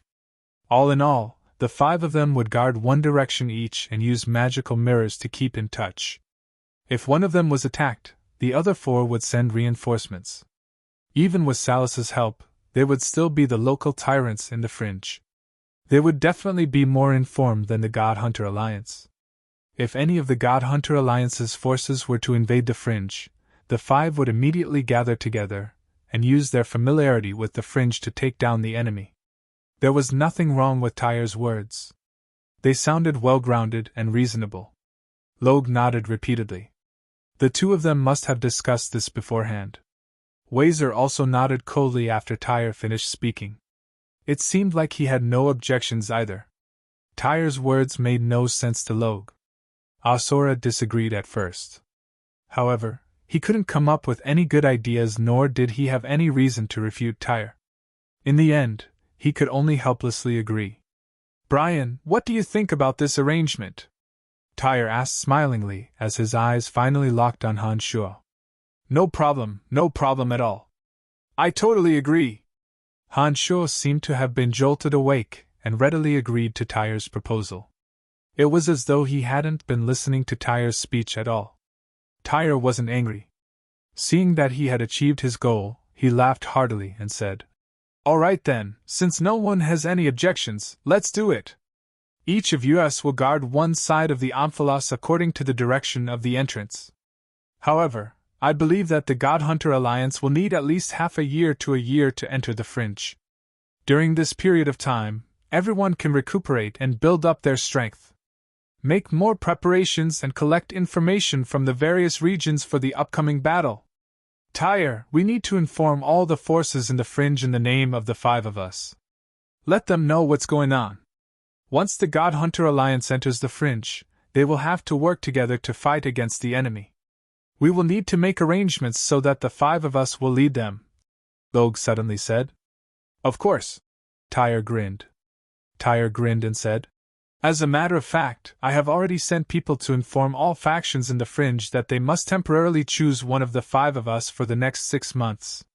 Once the God Hunter crisis is over, they can immediately leave.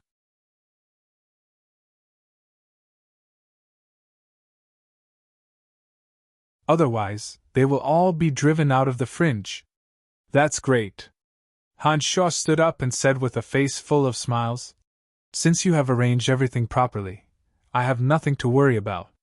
Right, let's meet again when the god hunters actually appear in the outskirts of the fringe. Upon finishing those words, Han Shuo shot a glance at Asura and Wasis before he left. After Han Shuo left, Tyre, Log, Wasis, and Asura did not continue the discussion. Wasis and Asura took their leave, leaving only Tyre and Log.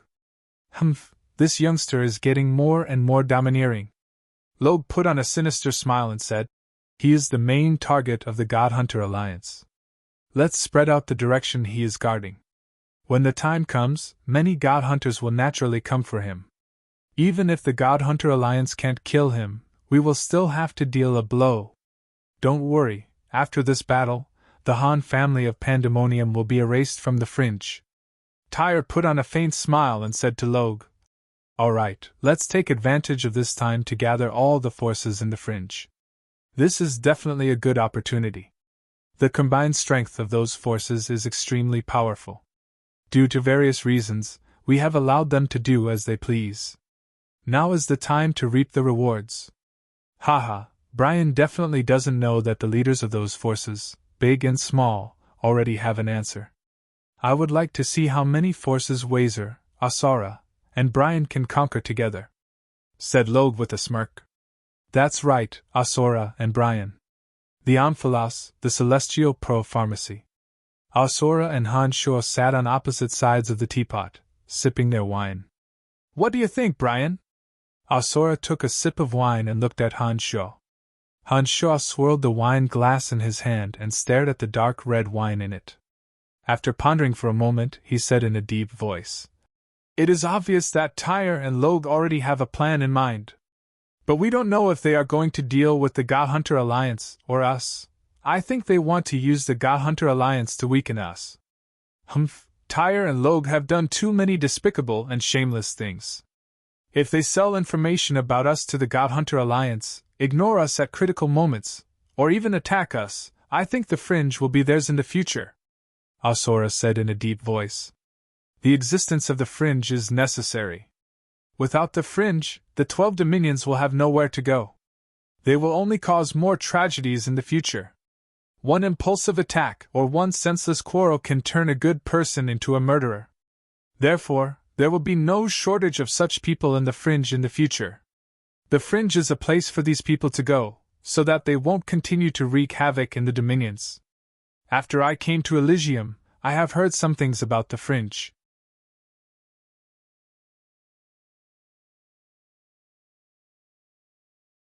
Although the fringe has undergone several purges and changes of sovereigns in the past millions of years, it still exists on Elysium. This makes sense. Han Shuo's eyes were glistening as he slowly analyzed. Asura suddenly realized something and cried out in surprise. You mean? The fringe is necessary, but the sovereigns of the 12 dominions will not allow the fringe to grow too strong.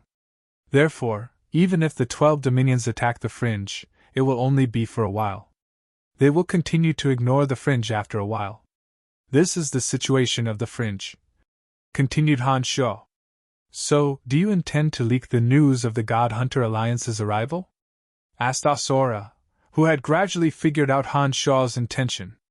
Perhaps, be it the God Hunter Alliance or the fringe, it is time for them to be purged, replied Han Shuo. Han Shuo did not answer Asura's question. He put on a smile and said, Tyre and Log have their own plans, and we should be prepared as well. Asura, if you run into any trouble, come to our Pandemonium. Asura put on a pensive look and nodded. Without saying anything else, he stood up and left.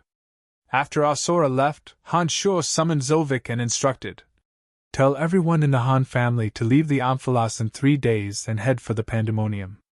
Keep the business of the Celestial Pro-Pharmacy as it is now. After this war, we will slowly take care of the Amphilas. You're tuning into the Phoenix Knights YouTube channel. Don't forget to subscribe and join us on this journey to catch the most captivating stories.